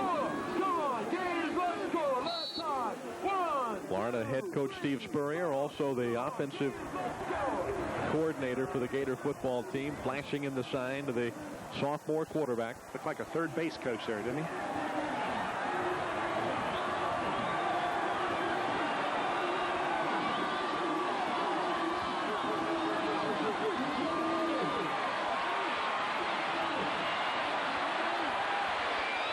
Matthews runs out of bounds. He simply could not find an open man. He had the fullback, Dexter McNabb, drag him back across the middle, waving his arms up and down, but Shane was not looking in that direction. Really no pressure at all, just good coverage in the secondary right there. Matthews looking downfield. Rowell forces his man inside, allowing Matthews to get outside easily. Finally, he's knocked out of bounds. Put it in the end zone, Gators. Maybe a draw or screen here. Third down. Come on, the Blues. And on the 15-yard line. Matthews changing the call and almost ran out of time, but got the snap off. He looks deep, but will have to go down. Wanted to go to Ernie Mills on the post route, on the flag route, breaking to the corner, but Mills was not there. Matthews wants him all the way right here. He's got Ernie Mills on his mind. Then when he decides to look back, he feels pressure at his feet and decides just to go down in the middle of the field and give Krzyzewski a chance to pump another field goal through there. Krzyzewski has one from 23 yards out already. This one will be from 34. It looks like it's going to be off, and it is wide to the left.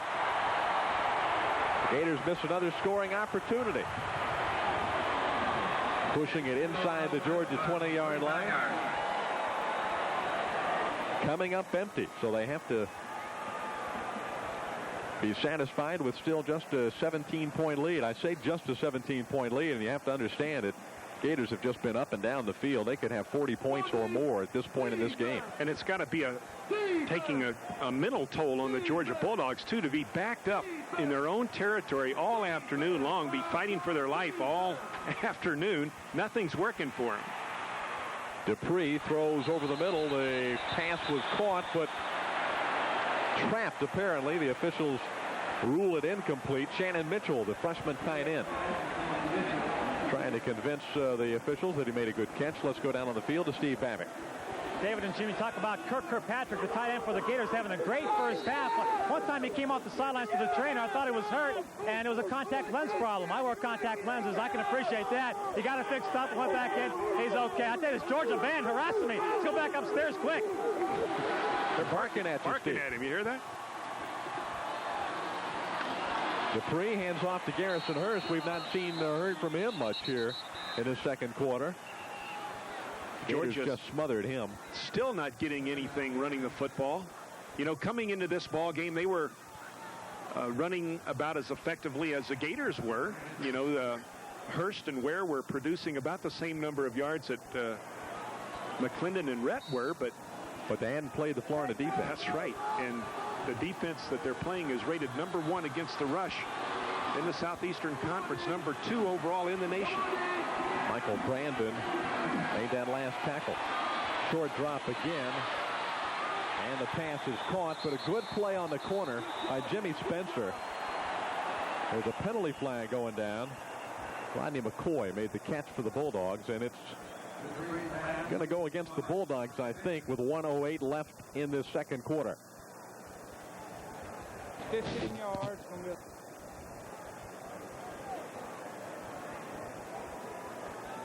Well, let's try that again.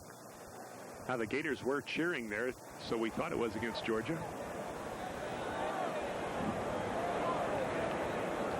Officiating crew still talking things over. Georgia's offense is coming off the field, so that would be a pretty good indication that the Bulldogs are going to be punting, and the Gators would decline the penalty.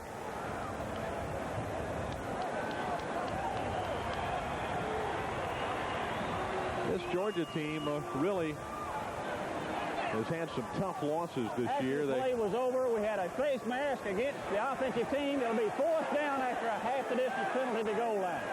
So they're penalized on a dead ball foul, a late face mask. And Georgia will be kicking the football from out of their own end zone. The game that really knocked the Bulldogs for a loop was 2 weeks ago in Lexington when Kentucky beat them 26-24. And really, Georgia had problems on offense in that game. They had 1 touchdown on a kickoff return, 1 touchdown on a punt return. So they really have had their problems getting their offense cranked up. And, of course, when they played in Clemson this year, Clemson really handed them their head. 34-3, something like that. That's a bitter rivalry, too, Clemson-Georgia. Georgia still has Auburn and Georgia Tech left on its schedule. And it's been a long time. I think you got to go back maybe even earlier than the 60s to find a Georgia football team that had a losing didn't win. season? No, they didn't win more than 4. They lost, had a losing season in the mid-70s, I think about 76. 4-7. Yeah, that'd be hard to believe a Georgia team would be 4-7. Could happen to them. Scott Armstrong punting for the 4th time. And again, the Gators stand to get some excellent field position. Yeah, Terrence Barber just stands on the 50-yard line on every occasion, it seems. Armstrong pops it straight up into the air. And the Bulldogs down at Chuck Carswell at about the 36-yard line. The last losing season was 77 for Georgia. 76, they were SEC champions. They were 5-6 in 1977. Look for Coach Steve Spurrier to go to a no-huddle, 2-minute type offense right here with 58 seconds left in this ball game. He's going to try and hurry up, get the ball in the end zone, get more points. Let's go Gators! Let's go Gators! Gators have been firmly entrenched in Bulldog territory all afternoon long. But the offense has only scored 17 points. The defense got a touchdown on a pass interception. Dump pass to Eric Gretsch, the tailback to the 31-yard line. Trey Everett was uncovered, David. He was literally not covered. There was a breakdown in the secondary. Defensive backs were screaming and yelling at each other. There was just a complete breakdown in the secondary, and luckily for Georgia, Matthews dumped the ball to a short route the back. This time Matthews goes for Everett. Everett makes the catch inside the 20. Or did they rule it incomplete? Yeah, they're going to give it to him. No huddle. That moving the change will stop the clock for a few seconds. I think the Gators are they going to use a timeout? They had trying to call the play, it looks like. Just one timeout left. Clock running, 17 seconds, and now they'll have to use a timeout. Now, Coach Spurrier takes the visor off and throws it firmly into the turf because there's a breakdown at the line of scrimmage. He wanted to get that play off before the official restarted the clock or soon thereafter, and they were still discussing what they were going to call. The Gators have relied primarily on a passing game this afternoon. They have not run the football very much. He wants 7. He's thinking 7. He doesn't want another field goal. He'll take it, but Coach Spurrier's thinking 7 points right here. Gators have derived 62% of their offense in passing yardage coming into today's game, 38% on the ground. Contrast that with last year in 1989 when the Gators got 62% of their yards from the run and 38% from the pass. So the Steve Spurrier offense without Emmitt Smith and with the Spurrier offensive look that he put in at Duke University and before that, I guess, with the Tampa Bay Bandits and the USFL,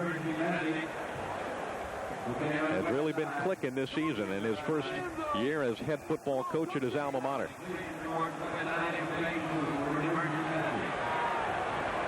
There's the domination of the Florida football team in this game. No backs in this formation.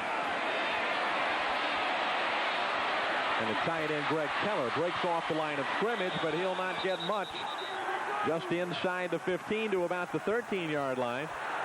And time is going to, do they have a timeout left? The clock ran down, but did the Gators call a timeout, or did they even have one left? The scoreboard showed they had one. Evidently not. But that looks like is going to be the end of the first half. So the Gators could be up by much, much more, but our halftime score from Jacksonville, the Gators 24, the Bulldogs 7. This is University of Florida Gator football on Sports Channel.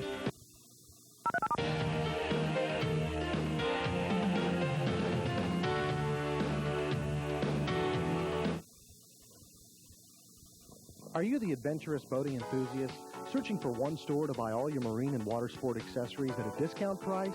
Third quarter from the Gator Bowl in Jacksonville with the Gators on top of the Georgia Bulldogs 24-7. We've got 30 minutes of football still to play, so stay with us. You are watching University of Florida Gator football on Sports Channel. Away the football as we start the third period, and Georgia fumbles it. Carswell around the goal line. And Chuck Carswell picks it up and carries it out across the 10 to about the 12-yard line for the Georgia Bulldogs, who will open up this third period with the football in not very good field position. That was Brian Cleveland, 37 rather than 27 on that return. We are early in the third period, just underway. They've spotted the ball at the 14-yard line in Bulldog territory. Georgia has to get something going early in this third quarter, trailing 24-7. If the Gators hold them to 3 plays and a punt, Georgia's got real problems. Greg Talley is back at quarterback after Dupree played most of the latter part of the second period. Handoff to the tailback, and he gets out across the 15 to about the 16-yard line. That is Garrison Hurst. Timmy Pauk made the tackle. Jim Bates, the defensive coordinator for the Florida Gators, has done a great job with some outstanding talent. There's no doubt about that. He inherited a pretty good group. But this is a active, swarming, well-coached and well-disciplined University of Florida defensive team. Well, with a different staff on defense last year, they came into this game, as we mentioned, #1 in the nation in total defense. A lot of talent, Florida defense. Talley wants to throw the ball, and he gets hit, but completes the pass to the tight end. And Broom broke a tackle or two, taking it out across the 20 to about the 22-yard line. That should be a yard or two short of a Georgia first down. Fee Bartley likes to make the big hit, but sometimes he fails to wrap the guy up. And on this occasion, he tries to make the big hit, but the strong tight end is just going to cast him aside and pick up an additional 3 or 4 yards and get close to that first down. Maxwell and Hummings are the wide receivers. Georgia in a third down and short yardage situation.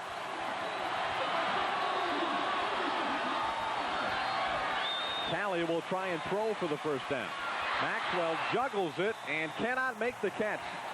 They would have had a first down on their first possession, but Maxwell could not hold on.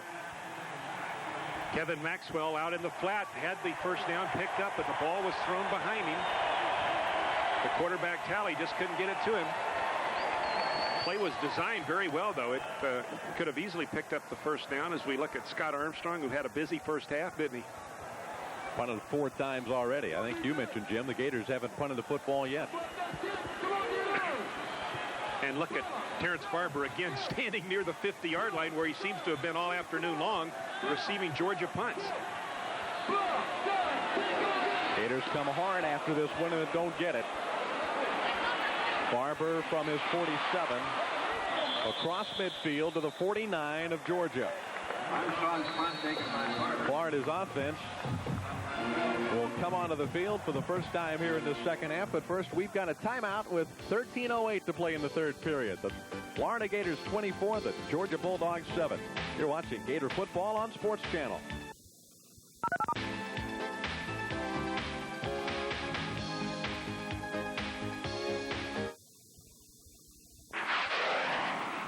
Let's go party down on the beach all day.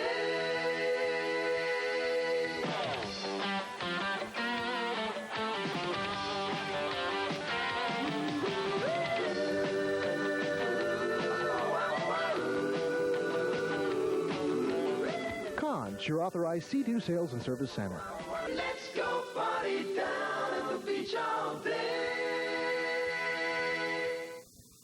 Are you spending over 6 cents per gallon for your bottled water? Lifeline ultra-pure drinking water systems can save you up to 75% over bottled water with a Lifeline reverse osmosis water cooler. A Lifeline is a bottleless cooler that easily hooks up to your water source, so you can turn regular water into ultra-pure water. And with 100% financing and no money down, you can start enjoying ultra-pure water in just days. Call Lifeline today. I did, and start saving 75% on your water.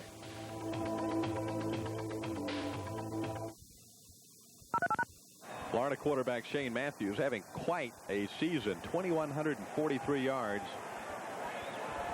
And that has put him past his head coach. And behind only Kerwin Bell, John Reeves, and Wayne Peace. 4 awfully good quarterbacks in Florida football history.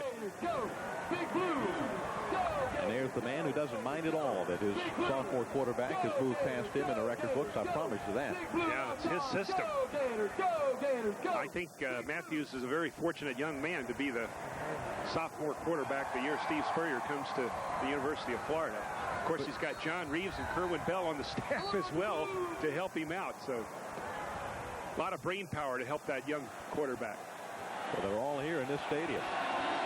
4 very fine quarterbacks. Here's what Matthews has done today statistically. Gators near midfield. They go to the draw play, and McClendon bolts across the 45 to about the 42-yard line. Dwayne Simmons with the tackle. The Gators ran the draw play only once or twice, as I can recall, in the first half. Well, they tried to come out and power the football with their running game and just didn't have a whole lot of success, even though they picked up close to 60 yards. But this is their bread and butter play in combination with this awesome passing attack. Put it in the end zone, Gators. Come on. McClendon is the Gators' top runner this afternoon. And he gets the football again.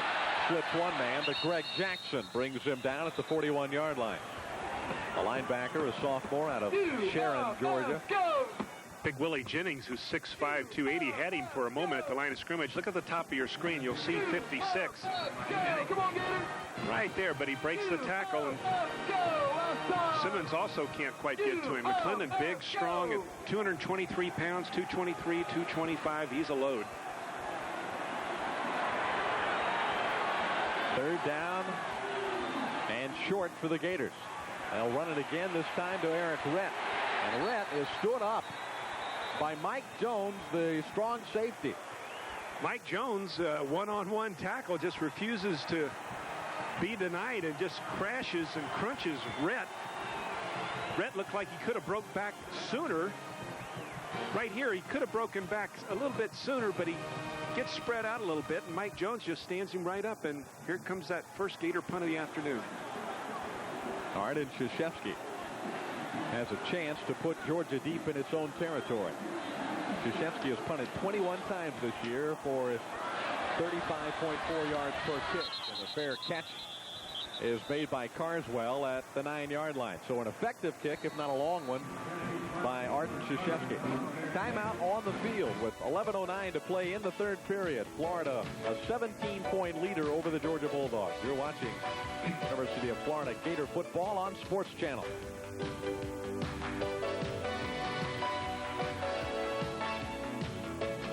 And we've mentioned it throughout this telecast, number 2 in the nation in total defense.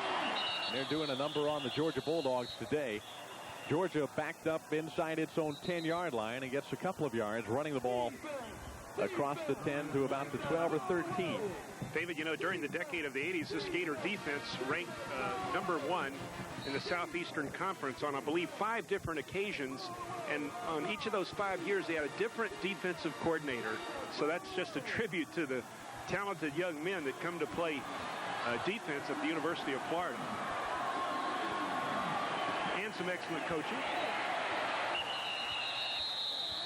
Larry Ware, the ball carrier. Backup tailback, a junior out of Montgomery, Alabama. Tackled by Godfrey Miles. You know, Gary Darnell, who was the defensive coordinator for the Gators last year and did a great job, is at Notre Dame, and Notre Dame's having trouble stopping people. So I think that's a tribute to the talent on the field at the University of Florida. As you look at Jim Bates, who joined Steve Spurrier from the Tennessee volunteer coaching staff. He had known Steve through reputation, and they finally had a chance to get the coach together. Third down and short. Ware ran right into Brad Culpepper. I don't know if he got the first down or not. The junior out of Tallahassee hit him head on as he tried to turn it upfield into the hole. And we'll see where they spot it. Georgia's punt team is coming on, so it'll be fourth down for the Bulldogs. Both teams just can't convert on third and short. This time it's Georgia's turn, and look at Culpepper. And Godfrey Miles and Culpepper crunching at the line of scrimmage, but Brad Culpepper penetrated, moved down parallel to the line of scrimmage, and made the hit. Come on, Gator. Georgia punting for the 6th time this afternoon. Scott Armstrong now averaging just about 34 yards per kick, and there's Barber camped out around the 50 again. This one another short punt, but gets a good Georgia roll and trickles across the 15 at about the 49-yard line. Gators sitting right there at the 49. They, on 2 occasions in the first period, they had scoring opportunities, but were unable to put the ball in, and once in the third period they had it inside the 20 and were unable to score again, but still lead by 17 midway through the third quarter from Jacksonville. This is Gator football on Sports Channel.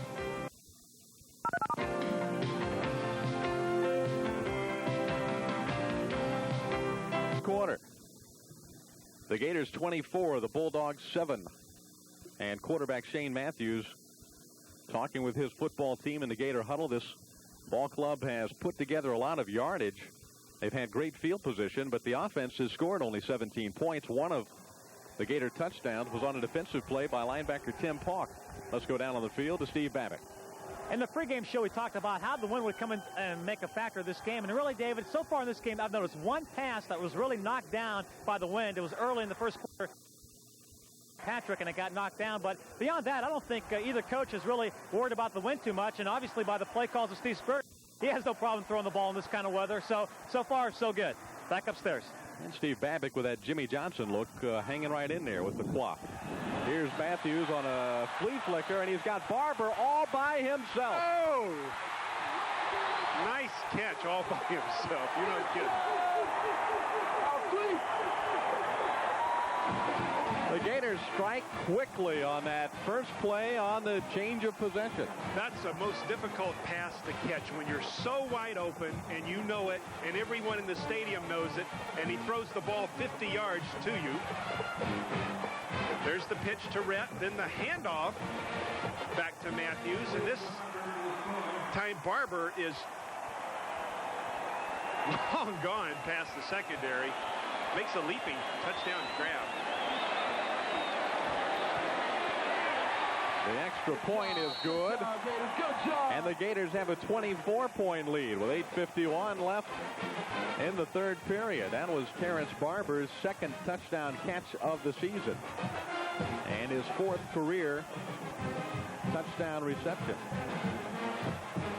So Shane Matthews now has thrown a couple of touchdown passes this afternoon. He's now got 16 for the year.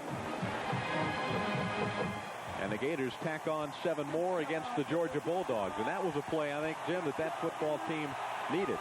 And we haven't seen that play this year, I don't believe, where it was pitched to the tailback and handed back to the quarterback. They have thrown the ball to the wide receiver, and he's thrown it downfield. But once the tailback had the ball, the secondary froze or moved toward the line of scrimmage, and then he simply handed it back to Matthews, and Barber, by that time, had sprinted 40 or 50 yards downfield and was all alone. Brian Rule to kick it away for the Gators. And that is Brian Cleveland at the bottom of your screen and Chad Wilson at the top.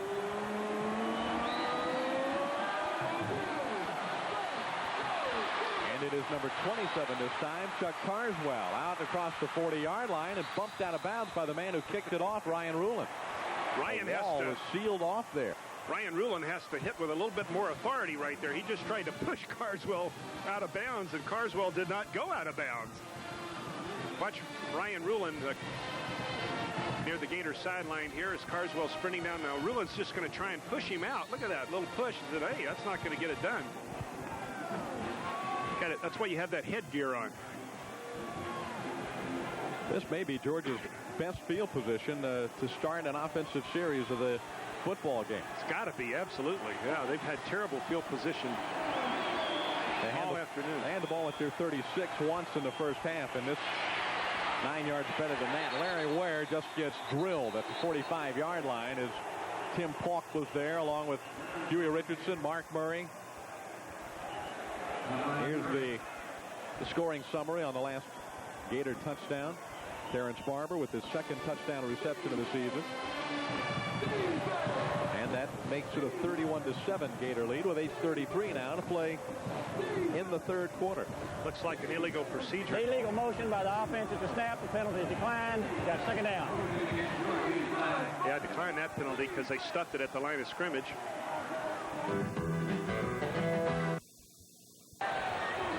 Has had problems, as have most other quarterbacks all season long, operating against the University of Florida's vaunted defense. Opposing teams have completed only 44% of their passes against the Gators. There's a completion to Sean Hummings, and then Michael Brandon just caved in on top of the wide receiver at the 48-yard line. That's an indication of team speed. When you get a defensive tackle who, after he's rushed the passer, turns around and tackles a wide receiver downfield. That's a lot of hustle and speed right there. Murray is not a real big defensive lineman, but boy, is he quick. That play gains about 7. And that play lost about 3. Thanks to Jerry Odom blitzing from the inside linebacker position.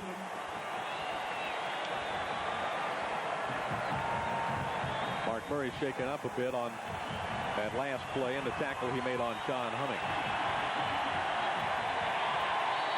Once again, the attacking Gator defense. Inside linebacker Odom penetrates behind the pulling guard. Makes the tackle in the backfield.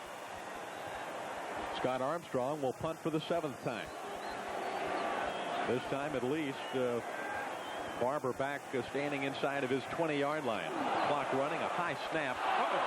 And somebody got hit in the back. And then the Gators pick it up and try to run with it. They'll have the football at the 46-yard line. Who was that? Dexter Smith that scooped it up? No, that was it Michael Kerr? That was Kerr, our basketball player. The guy with the good hands, huh? He was headed the other way, wasn't he? Oh, Michael Kerr saw glory land there.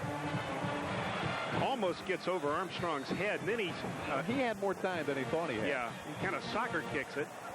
And who's it hit? Let's see if it hits a Gator or a dog. It hit a Florida player right in the back. No, it's going to hit the official, I think, David. Hit the official, huh? So that was a live ball. Kerr could have picked it up and run for the touchdown. He wanted it. Dexter McNabb, the ball carrier, on first down to midfield. So Georgia had a Where are they on the field?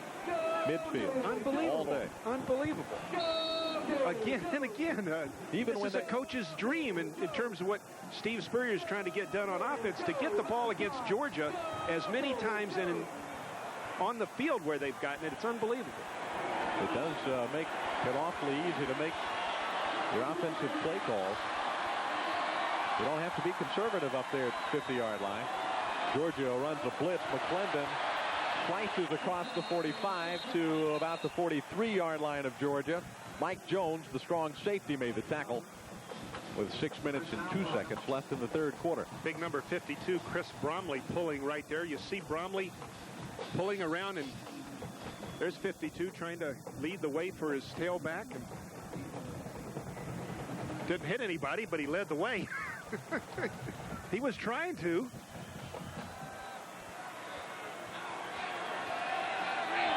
Florida has another first down inside the Georgia 45. Here's the play action, and Monty Duncan stays on his feet to about the 25-yard line of the Bulldogs. Monty Duncan, who sees some action as a backup wide receiver, but basically is the kickoff returner for the Gators from St. Augustine, which is not far down the road. I know he's got some folks here watching the game. On a drag route deep in the secondary. Monty Duncan looking really good there. That's only his 4th reception of the year. Yeah, he hasn't played that much as a wide receiver because of the talented guys in front of him. Mills and Barber and Everett. He's a freshman, a second-year freshman out of St. Augustine. McClendon, draw, tripped up, 25. Gain of 1. And the Bulldogs, Andre Washington, made a nice play to trip him up. We've ticked now inside of 5 minutes in the third period. And the Gators are where they've been for most of the afternoon, inside Georgia's 30-yard line. Duncan stays in the game as a wide receiver.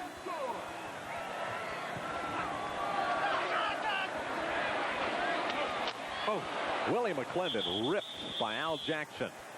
You heard the shoulder pads come together there at the 21. Jackson played on that national championship Pensacola Pine Forest team with Marquette Oliver.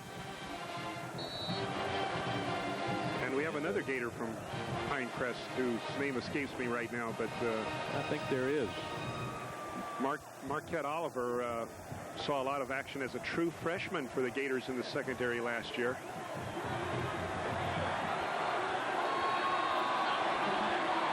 Gators have 2 receivers out to the left.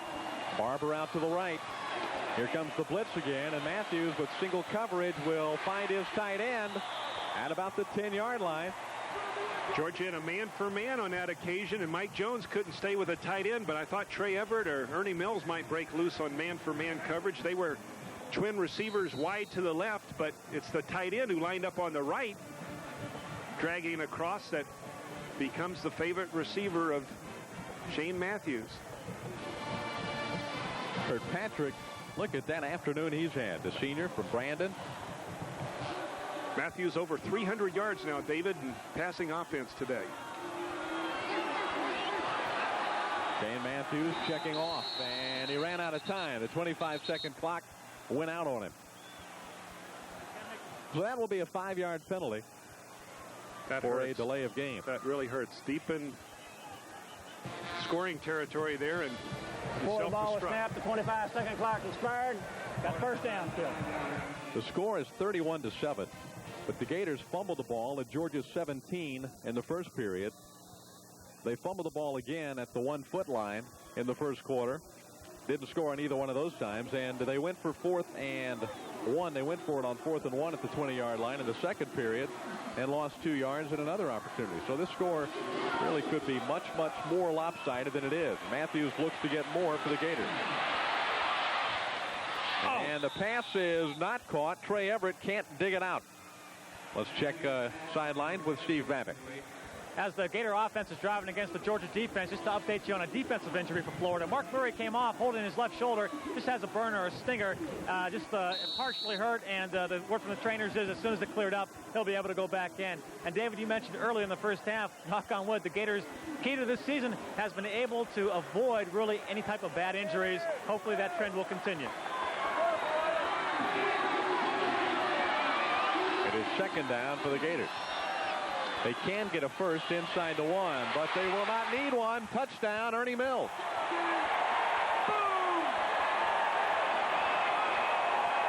That is his second touchdown catch of the afternoon.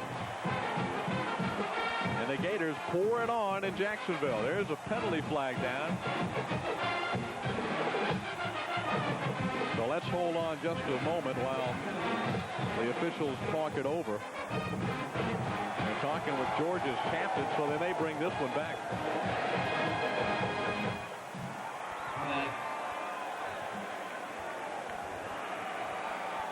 Come on, Gators. Don't see any celebrating yet by either ball club. The flag was thrown in the backfield. A dead ball personal foul against the offense. After the play was over, it'll be administered on the kickoff. Touchdown's good, dead ball foul. That's why Georgia wasn't celebrating. Yeah. Ernie Mills just found a crack in that secondary. Just finds a seam, and watch Matthews get rid of the football. As soon as he knows he's got that seam right there, delivers the ball before Wilson can get over and make their play. Chris Wilson, the cornerback. It is 37-7, and the Gators put one more up, 38-7. We are late in the third period. And Florida, which beat Auburn last week by 41, now leads Georgia by 31 points with just over 17 minutes left to play in the football game. Yeah, I'm not used to this. It just hasn't happened very often through the history very of... often. Ever. Well, with this type of scoring margin, you're right. Live National Hockey League action heating up on Sports Channel on Tuesday at 7:30. The Canadiens take on the New Jersey Devils. Then it's the Islanders against the Flames on Thursday at 9:30 p.m.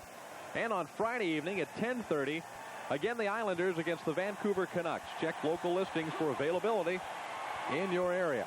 National Hockey League right here on Sports Channel.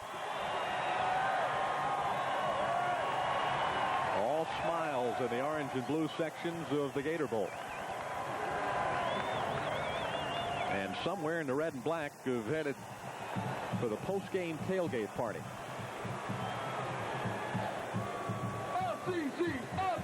And the last time Georgia fans were filing out of here this early, it was 1984 when the Gators won 27-0. The only thing that's kept Georgia from a shutout here was that one very impressive drive when they went 96 yards after recovering a fumble. That was in the first period, and they were a very impressive offensive football team in that first quarter on that one drive. But outside of that one series, the Gators have completely shut down Georgia. You look at their total yardage figures, I'm not exactly sure where it is right now, but they got most of them on that one possession. And they had a 15-yard penalty on that drive that helped them out a lot, too. Chuck Carswell, nice cut back to the inside, and the Bulldogs have decent field position at the 39-yard line. Ed Robinson made the tackle. Georgia's total offensive yardage is 106, and they got 94 on that one possession. Gators well over a 3-1 advantage in total offense. At least Georgia has a little breathing room here near their 40-yard line as we look at the 106 yards by Georgia all afternoon total offense. Talley has Maxwell in motion. Garrison Hurst. The freshman is driven out of bounds by Del Spear, whose older brother James Spear is a fifth-year senior on the Florida football team, both out of Miami Carroll City High School and recruited by Red Anderson. Gary Anderson has worked that South Florida area extremely effectively over the last 5 or 6 years for the University of Florida. Red Anderson was an outstanding defensive tackle, a teammate of Steve Spurrier on the Gator teams of the mid-60s. Coaches defensive lineman for the Gators now. Hurst again, and this time he is taken down by another South Florida product, Darren Mickle, big number 92. Mickle wants him to throw the ball. Along with Huey Richardson. David, Mickle wants him to throw the ball. Yeah, he's got up another one. Yeah, he's got 2 interceptions, I think.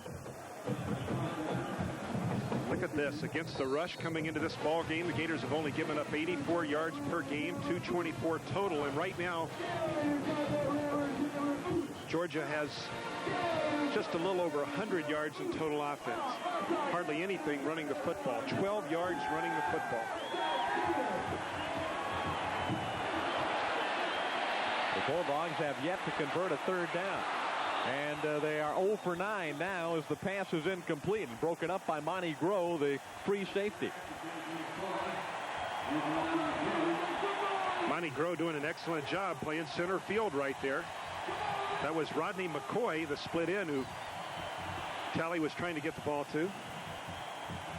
Another 3 and a punt. Florida's defense had held up opponents to 26% third down conversions coming into today's game, and Georgia is 0 for 9 in that category. 0 for. It's one of those 0-fers. Whether you play baseball or basketball or football, you don't want to go 0 for. I don't like those 0-fers. 8th Georgia punt of the afternoon now for Scott Armstrong, who's going to need a masseuse for that right leg before this thing is over with. Another low driving kick. Barber watches it sail out of bounds and bonged right into the parabolic microphone down on the sideline. That's an interesting sound you don't hear too often. That was good. That was a hell of a catch, wasn't it? Bong. Oh, now Albert's getting carried away here.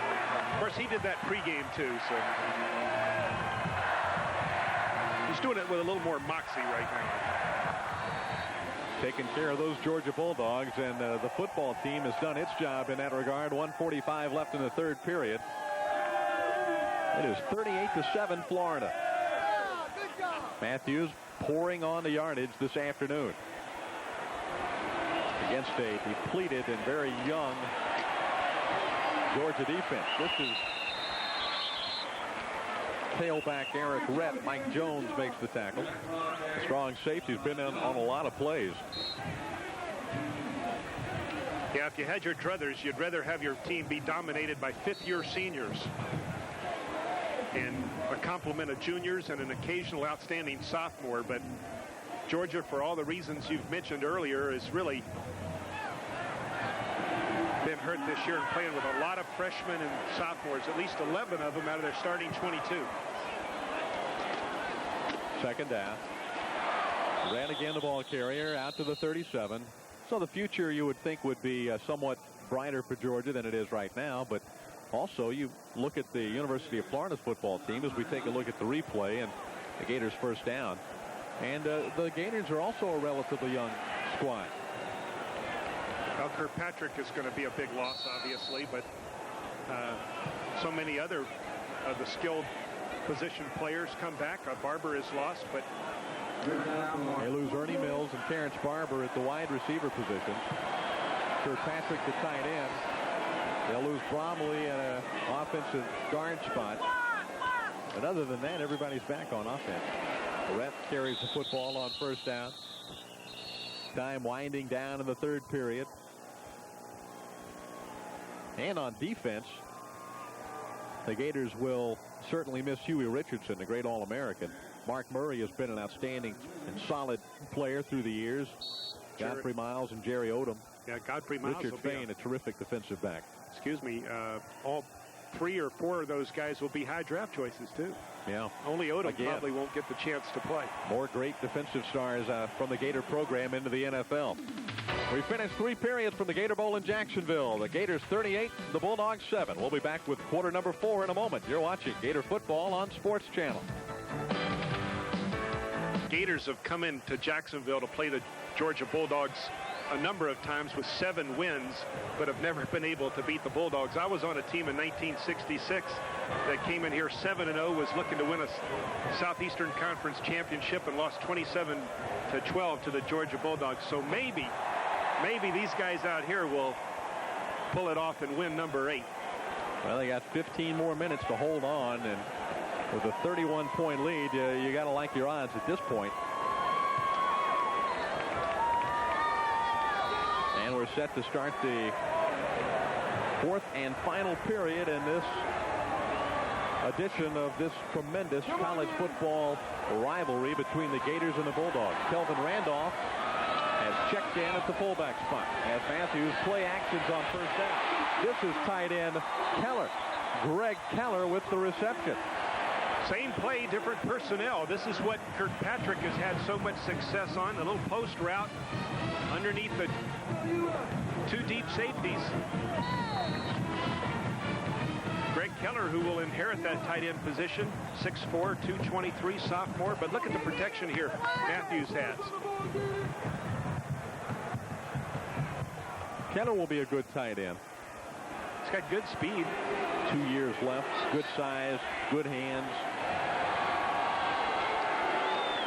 Georgia coming up in the gaps, and Matthews is going to try and hit Harrison Houston, and the pass is incomplete. And there's your other player out of Pine Forest High School, Jim.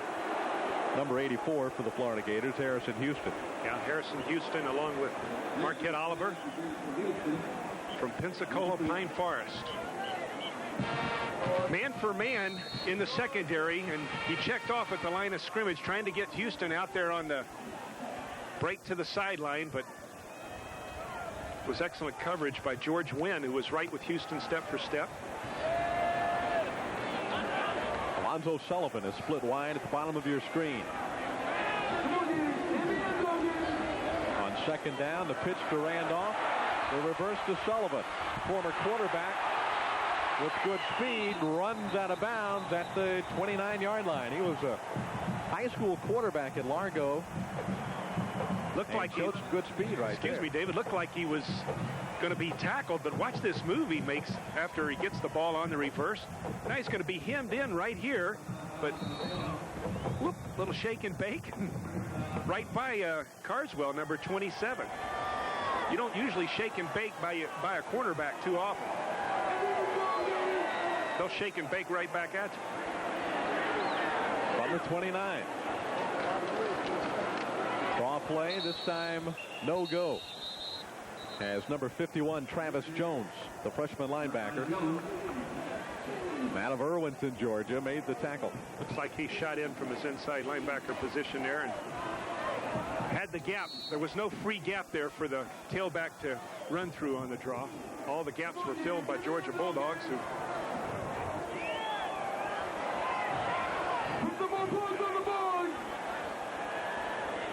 second down and short. The blitz is on. Simmons rushing. The pass deep for Everett. Overthrown in the end zone. Al Jackson covering, and Florida fans down in that corner thought maybe there was a little hanky-panky. No, Al Jackson was definitely with him all the way. There was a little incidental contact, I think, with Everett. They were kind of bumping each other simultaneously. Looked like Everett might have tried to push away with his right hand, actually, and initiated the contact himself. Gators 4 of 11 on third down conversions, facing another one here right now. Everett was slowed earlier by an injury, but the sophomore out of Washington, D.C. has come back, and he's going to be a fine talent for 2 more years with the orange and blue. Matthews' pass is batted down at the line of scrimmage. And a good defensive play made by big number 96, Bernard Williams. He is 6'9". Out of Memphis, Tennessee, another true freshman. And that is tough to throw over that. Glenn Neely has him blocked nicely, but he just simply leaps in the air, knocks the ball away. It's like taking the ball to the hole against Akeem Olajuwon. You're not going to shoot too many if you're 6-foot guard. It's going to come back at you. Krzyzewski punting for only the second time this afternoon. He sends it straight up the chute. Carswell calls for a fair catch, but Dexter Smith makes the catch at the 13-yard line, showing a good solid set of hands there. He lobbies for a spot on that wide receiver. Now, it's 38-7. You could do that, but I think the coach would rather have him let the ball bounce. 13-19 left in the fourth period. It's all Florida from the Gator Bowl. This is Gator football on Sports Channel.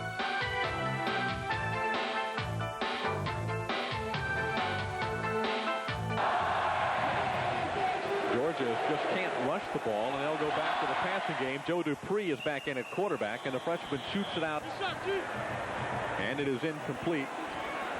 Godfrey Miles covering the intended receiver, Rodney McCoy, sophomore out of Villa-Rica. And you're looking at Dupree. Look at that Florida defense against the rush. Unbelievable. 2 yards in combination, both teams through the first part of the fourth quarter. And this second game, Auburn, Georgia in combination. The Gators just shutting them out completely in the running game. Dupree sprinting again, and here comes Bartley. Bartley blindsided him, and the ball fumbled. Boy, Dupree has been hit twice now from the backside. B. Bartley was one of the co-defensive players of the week in the Southeastern Conference last week because of this kind of action. Look at the speed. He's closing, boom. Just tremendous speed from the outside linebacker position. It's hard to believe the kid's 6'3" and 211. He doesn't look 6'3" at all. He's really lean and mean. There it is. He'll be back next year. He and Huey Richardson were co-defensive players of the week. Bartley, a junior out of Fletcher High right here in Jacksonville.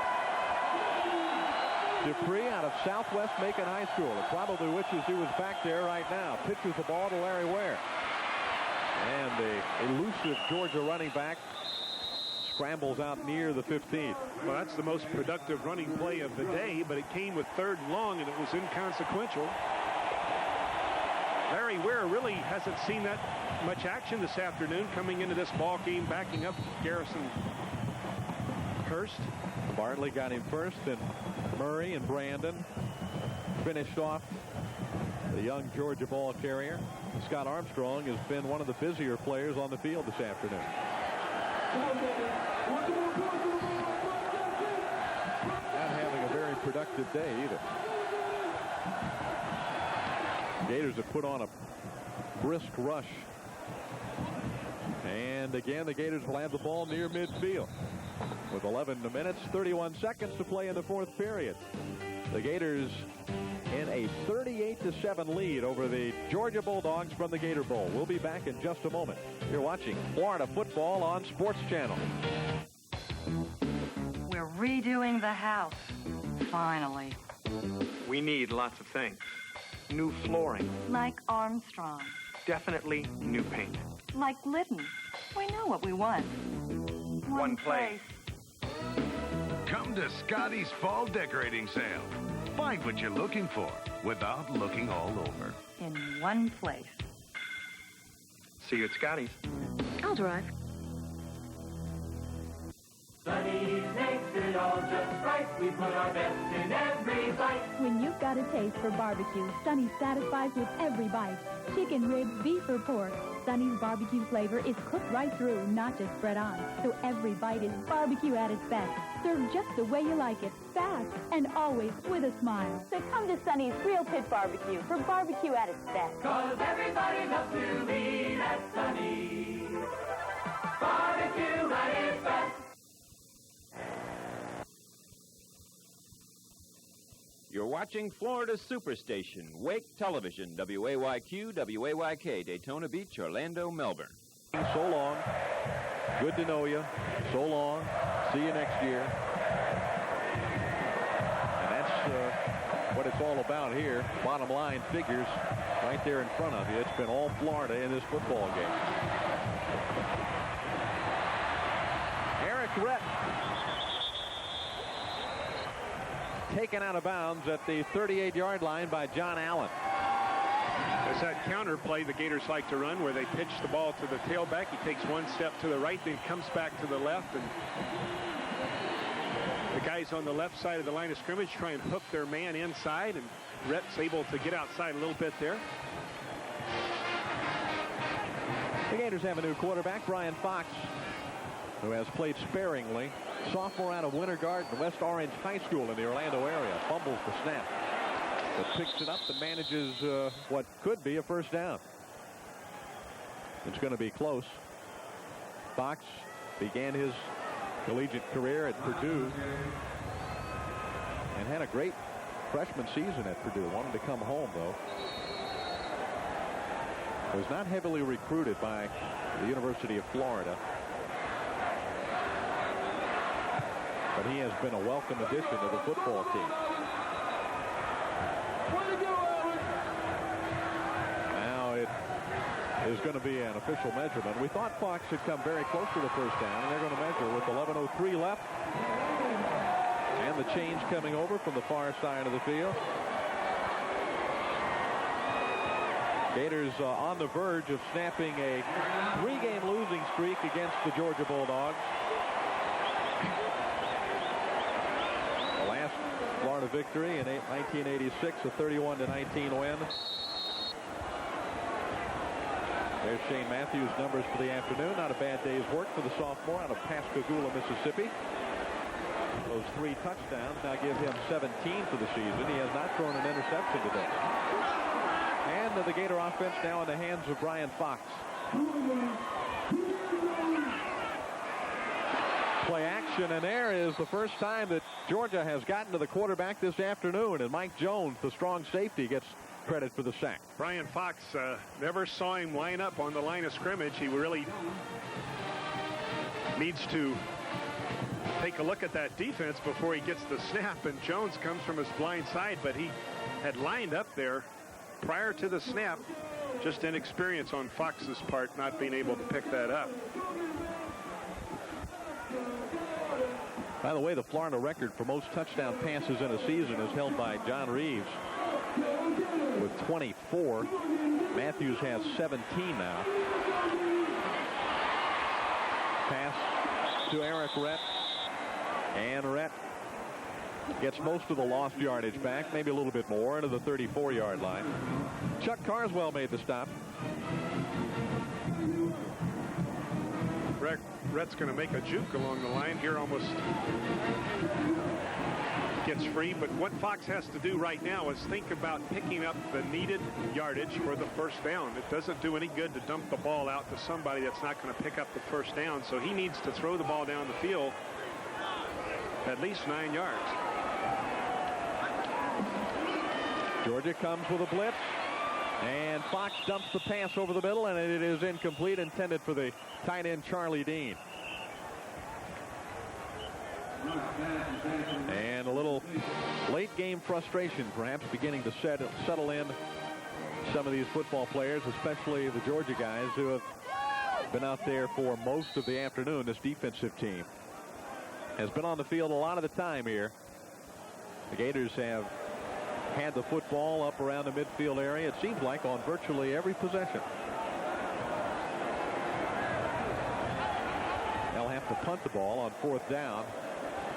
Krzyzewski not with much of an average, but he hasn't needed to kick the ball deep. The only times he's punted have been in short punt situations. And now we have a timeout, or is that a delay of game? Just a delay of game. They let the clock run down and give them a little bit more room to try and kick the ball down inside the 10. Now Georgia. Before the play, 25-second delay, 4th down. Brings on its punt return team with 9:16 left in the 4th period. Gators led 24-7 at the half. They're going to go after it, try to put pressure on Krzyzewski. Well, they certainly have nothing to lose. Krzyzewski gets it away.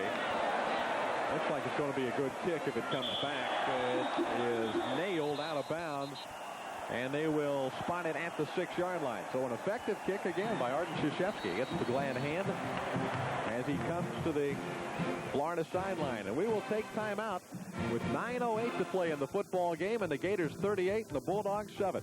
You're watching University of Florida Gator football on Sports Channel.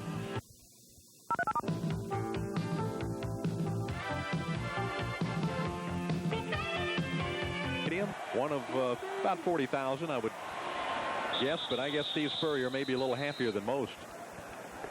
His coaching debut against the Georgia Bulldogs seems to be very successful.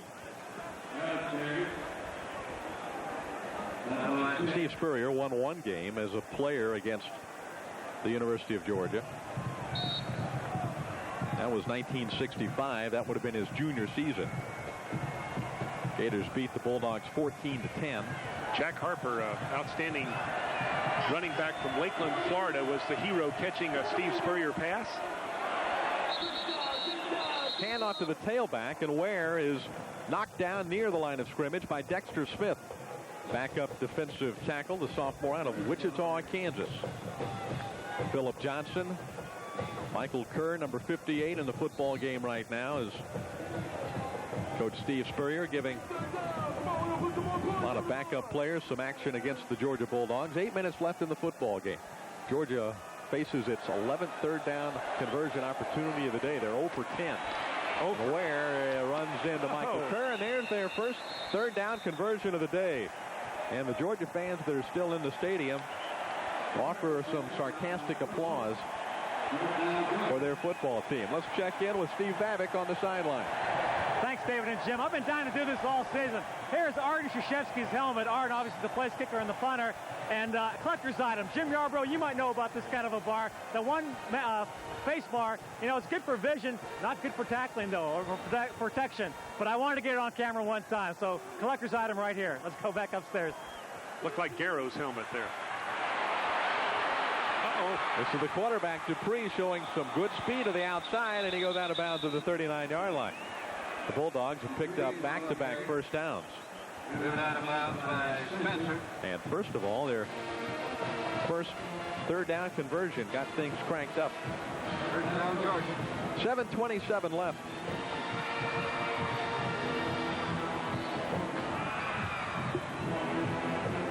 Watch the end of this play. Gator coach Jerry Anderson's really going to take a beating here as he's getting...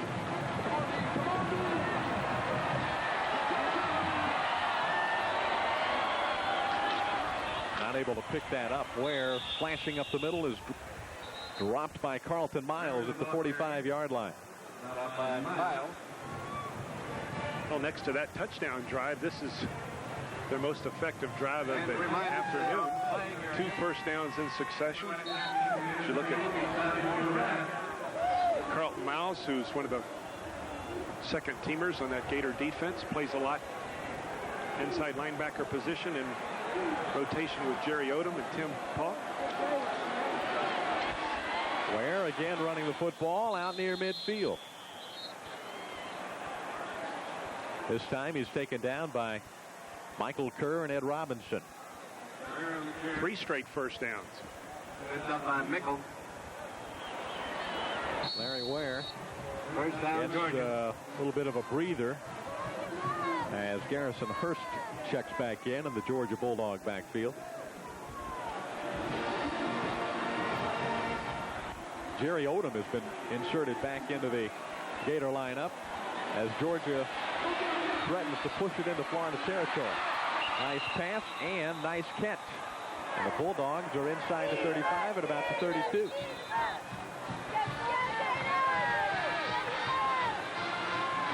That was Sean Hummings with the reception. Sean Hummings was the Georgia Bulldogs' primary receiver coming into this ball game, but he's not had much activity this afternoon. But this is an effective drive Georgia's put together here.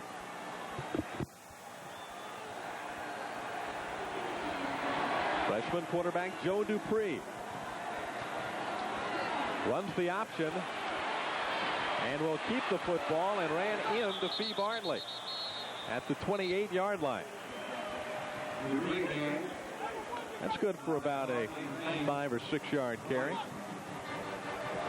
Dupree had a lot of room to work with on the wide side of the field. Just kept moving those legs. Run all the way. Doesn't even have a pitch opportunity as he's run right by his tailback. Garrison Hurst was supposed to be a pitch opportunity right there, but the quarterback just ran off and left him, and now we see a lot of the Gator defenders, first line defenders, back in the game. They've come back in to try and keep Georgia out of the end zone. Garrison Hurst carries the football to the 25-yard line. 5:30 left in the 4th period. The Gators have a chance here to score their biggest victory ever in terms of margin over the Georgia Bulldogs. But if Georgia scores here, then they would have to score again to get their biggest win ever. 30 points is the biggest margin so far in the history of these 2 ball clubs in their series. Dupree on the option again. This time cuts it inside and gets to the 20-yard line. And another Georgia first down.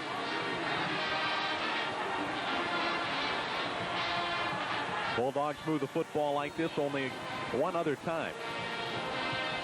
That was back early in the game in the first half, when they went 96 yards after recovering a Florida fumble at the 4-yard line. 4:42 left. And the pass is deflected and then almost intercepted by Ephesians Bartley. Mark Murray does an excellent job not going for the fake, maintains his containment responsibilities on Dupree, but the ball might have even been tipped. But look at Murray at the top of your screen doing a nice job of not letting the quarterback get outside. Then he does touch the ball, and Bartley just can't come up with a catch. That's why these guys play defense.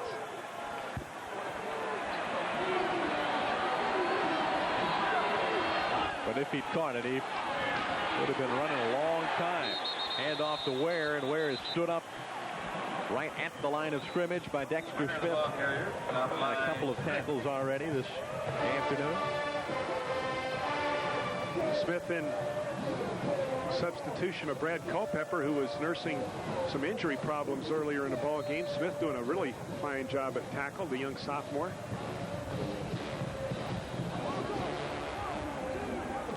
Will Georgia score or not? That Gator defense is one to shut them down again. The Bulldogs are 2 for 12 in third down conversion. And that pass was almost intercepted. Tim Hawk almost got his second one of the afternoon.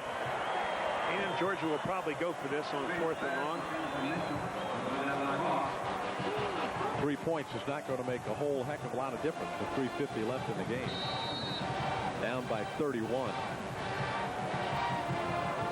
So they'll have 4th down and 10. And if they do convert, it would be one of their longest plays from scrimmage all afternoon long.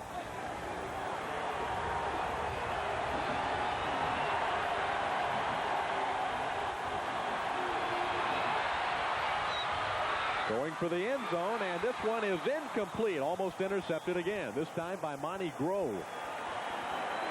I don't know what these defensive guys need to do to catch the ball, but 3 straight times it hit him in the hands, and Monty's saying, I can't believe I didn't catch it either. He had it all the way. Excellent job in the secondary by young Monty Grove there. Some happy Gators giving the defense a standing ovation.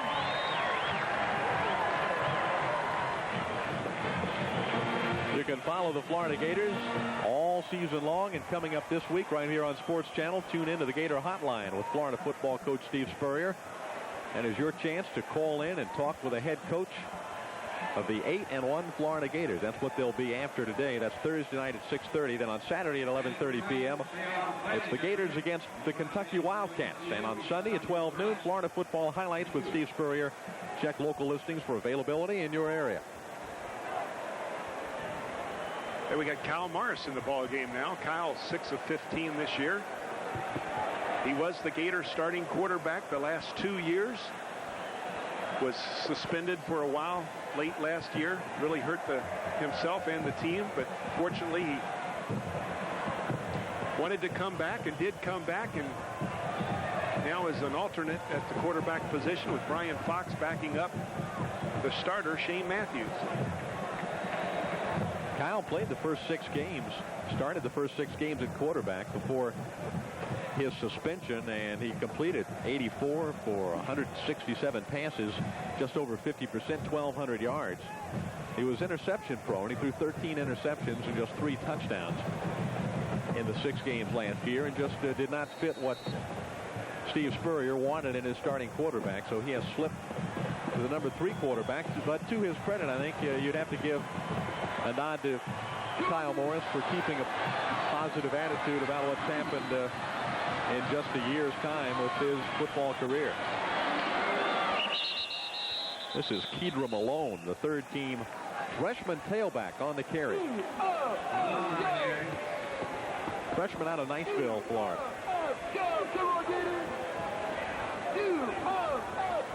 Kelvin Randolph and Kedra Malone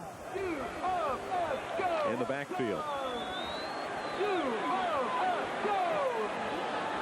This would be the best victory for Florida football with regard to the Auburn-Georgia series. Malone again, the ball carrier. Tracy Huzzy makes the tackle for the Georgia Bulldogs. We're inside of 3 minutes. And the Gators just basically trying to run out the clock right now. Playing it very conservatively. Alonzo Sullivan brings the play in from the Florida bench. Well, next week it's up to Lexington, Kentucky. And the University of Kentucky Wildcats, a team that beat this Georgia team by a 26-24 score just 2 weeks ago. But it's rather difficult to compare scores. If you did that, you'd be scratching your head over how Florida could lose to Tennessee by 43 points and have Auburn at Tennessee time. In the neutral zone, violation, 5-yard penalty. There's the call, and let's move down on the field to Steve Babick. Steve, go ahead. I'm with recruiting coordinator Jim Goodman of the Gators, and obviously, Jim, last week and this week, that makes your job a lot easier, doesn't it? It sure it is, Steve. Certainly an exciting game today. It's our 9th game of the year and 6th game on national television. So all that helps in recruiting the players today. And I know Jacksonville's such a big area for you.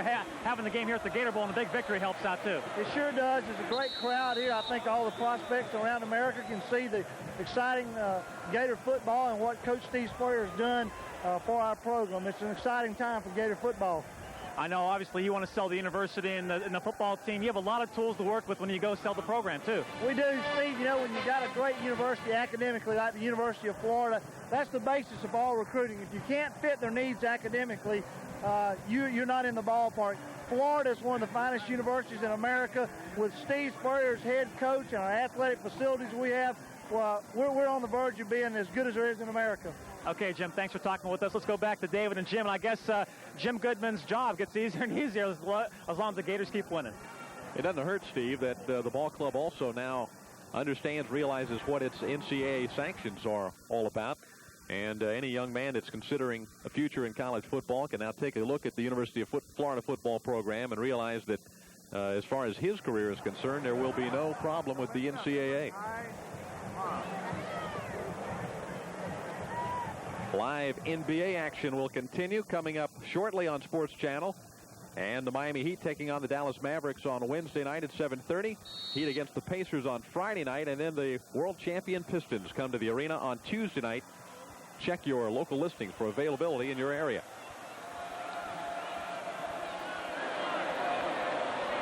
Gators with a 3rd down and 8. And Morris throwing it. Harrison Houston with the reception. And Houston steps out of bounds at the 27-yard line.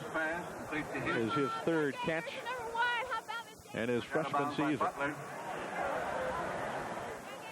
That will not be enough for the 1st down for the first time today. It'll be a full kick by Arden Krzyzewski. Yeah, he's just been pooching the ball, they call it, when he's been so close to the opponent's end zone, trying to knock the ball dead inside the 10 or so, but this time he can let it fly. Krzyzewski doesn't have a very impressive number for the season, about, 35 yards per kick. But when you consider in the net punting, he's not done a bad job for the Gators. This one a good kick, and will roll dead at the 29-yard line.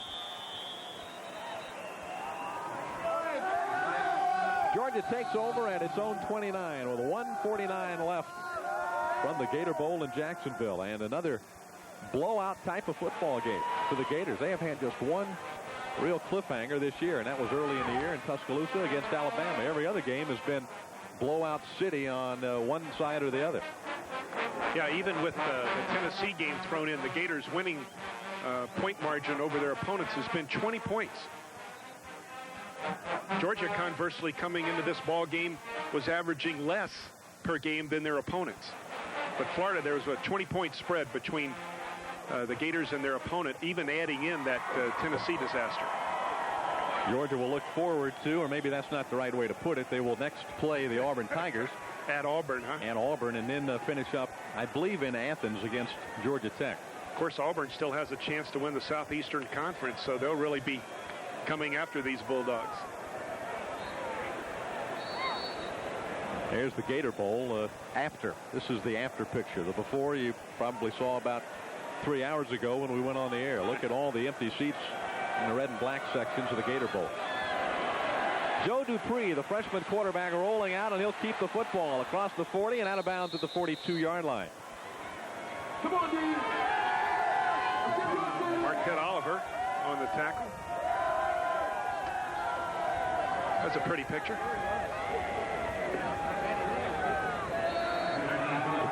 No comment. Get yourself in a whole lot of trouble right there.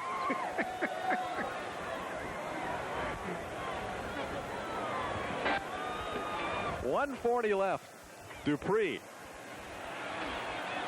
And what happened there? Here comes a penalty flag. That ball came flying out of the front wall like a missile, and then the flag came in quickly too. I think Georgia had some offensive linemen downfield too. Looked like they were running pass routes. Let's see what they call here. Yeah, they're talking to the Gators.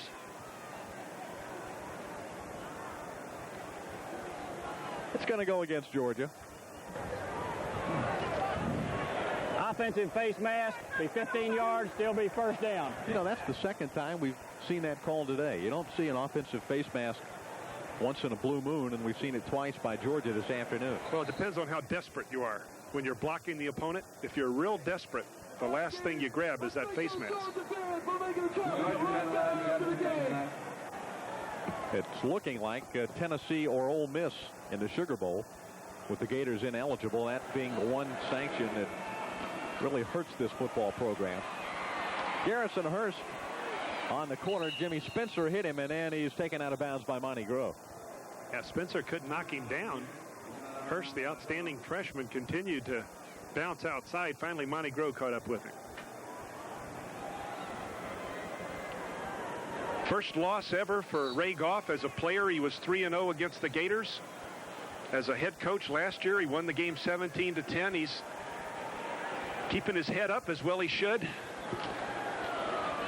Well, these are going to be tough times for him at Georgia. Long passes incomplete. If there's any place outside of Tuscaloosa, Alabama, in the southeast where there is really intense pressure on the head coach to be successful, and Georgia might be right up there. Yeah, I don't think there's any pressure at LSU or Tennessee. Well, there's pressure there, no question about that. But Georgia with Vince Dooley, they won for so many years and were so good. You know, Vince Dooley was overlooked because of the shadow of Bear Bryant, but Vince Dooley was a giant in college coaching. Garrison Hurst out across the 35 to about the 37. Only 1:10 left. And Georgia will have to punt the ball again. Time running on down. Nobody will stop the clock here. We're inside of 1 minute.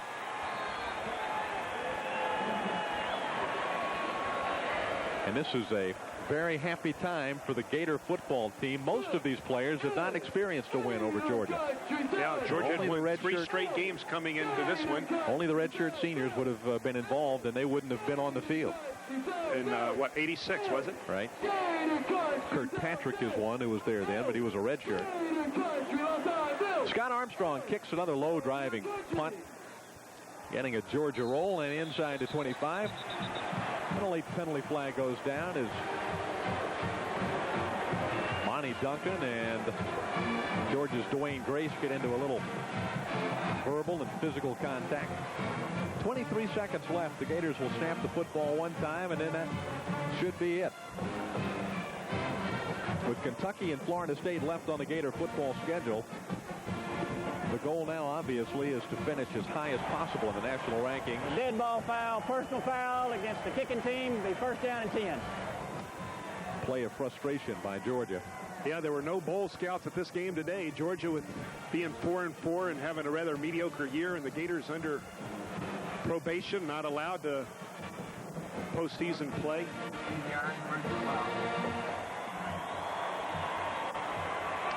48-7 and 38-7. That's a Gators dream. 86-14 combined. Kedra Malone tripped up at the 43-yard line. And that will be the final play of the football game.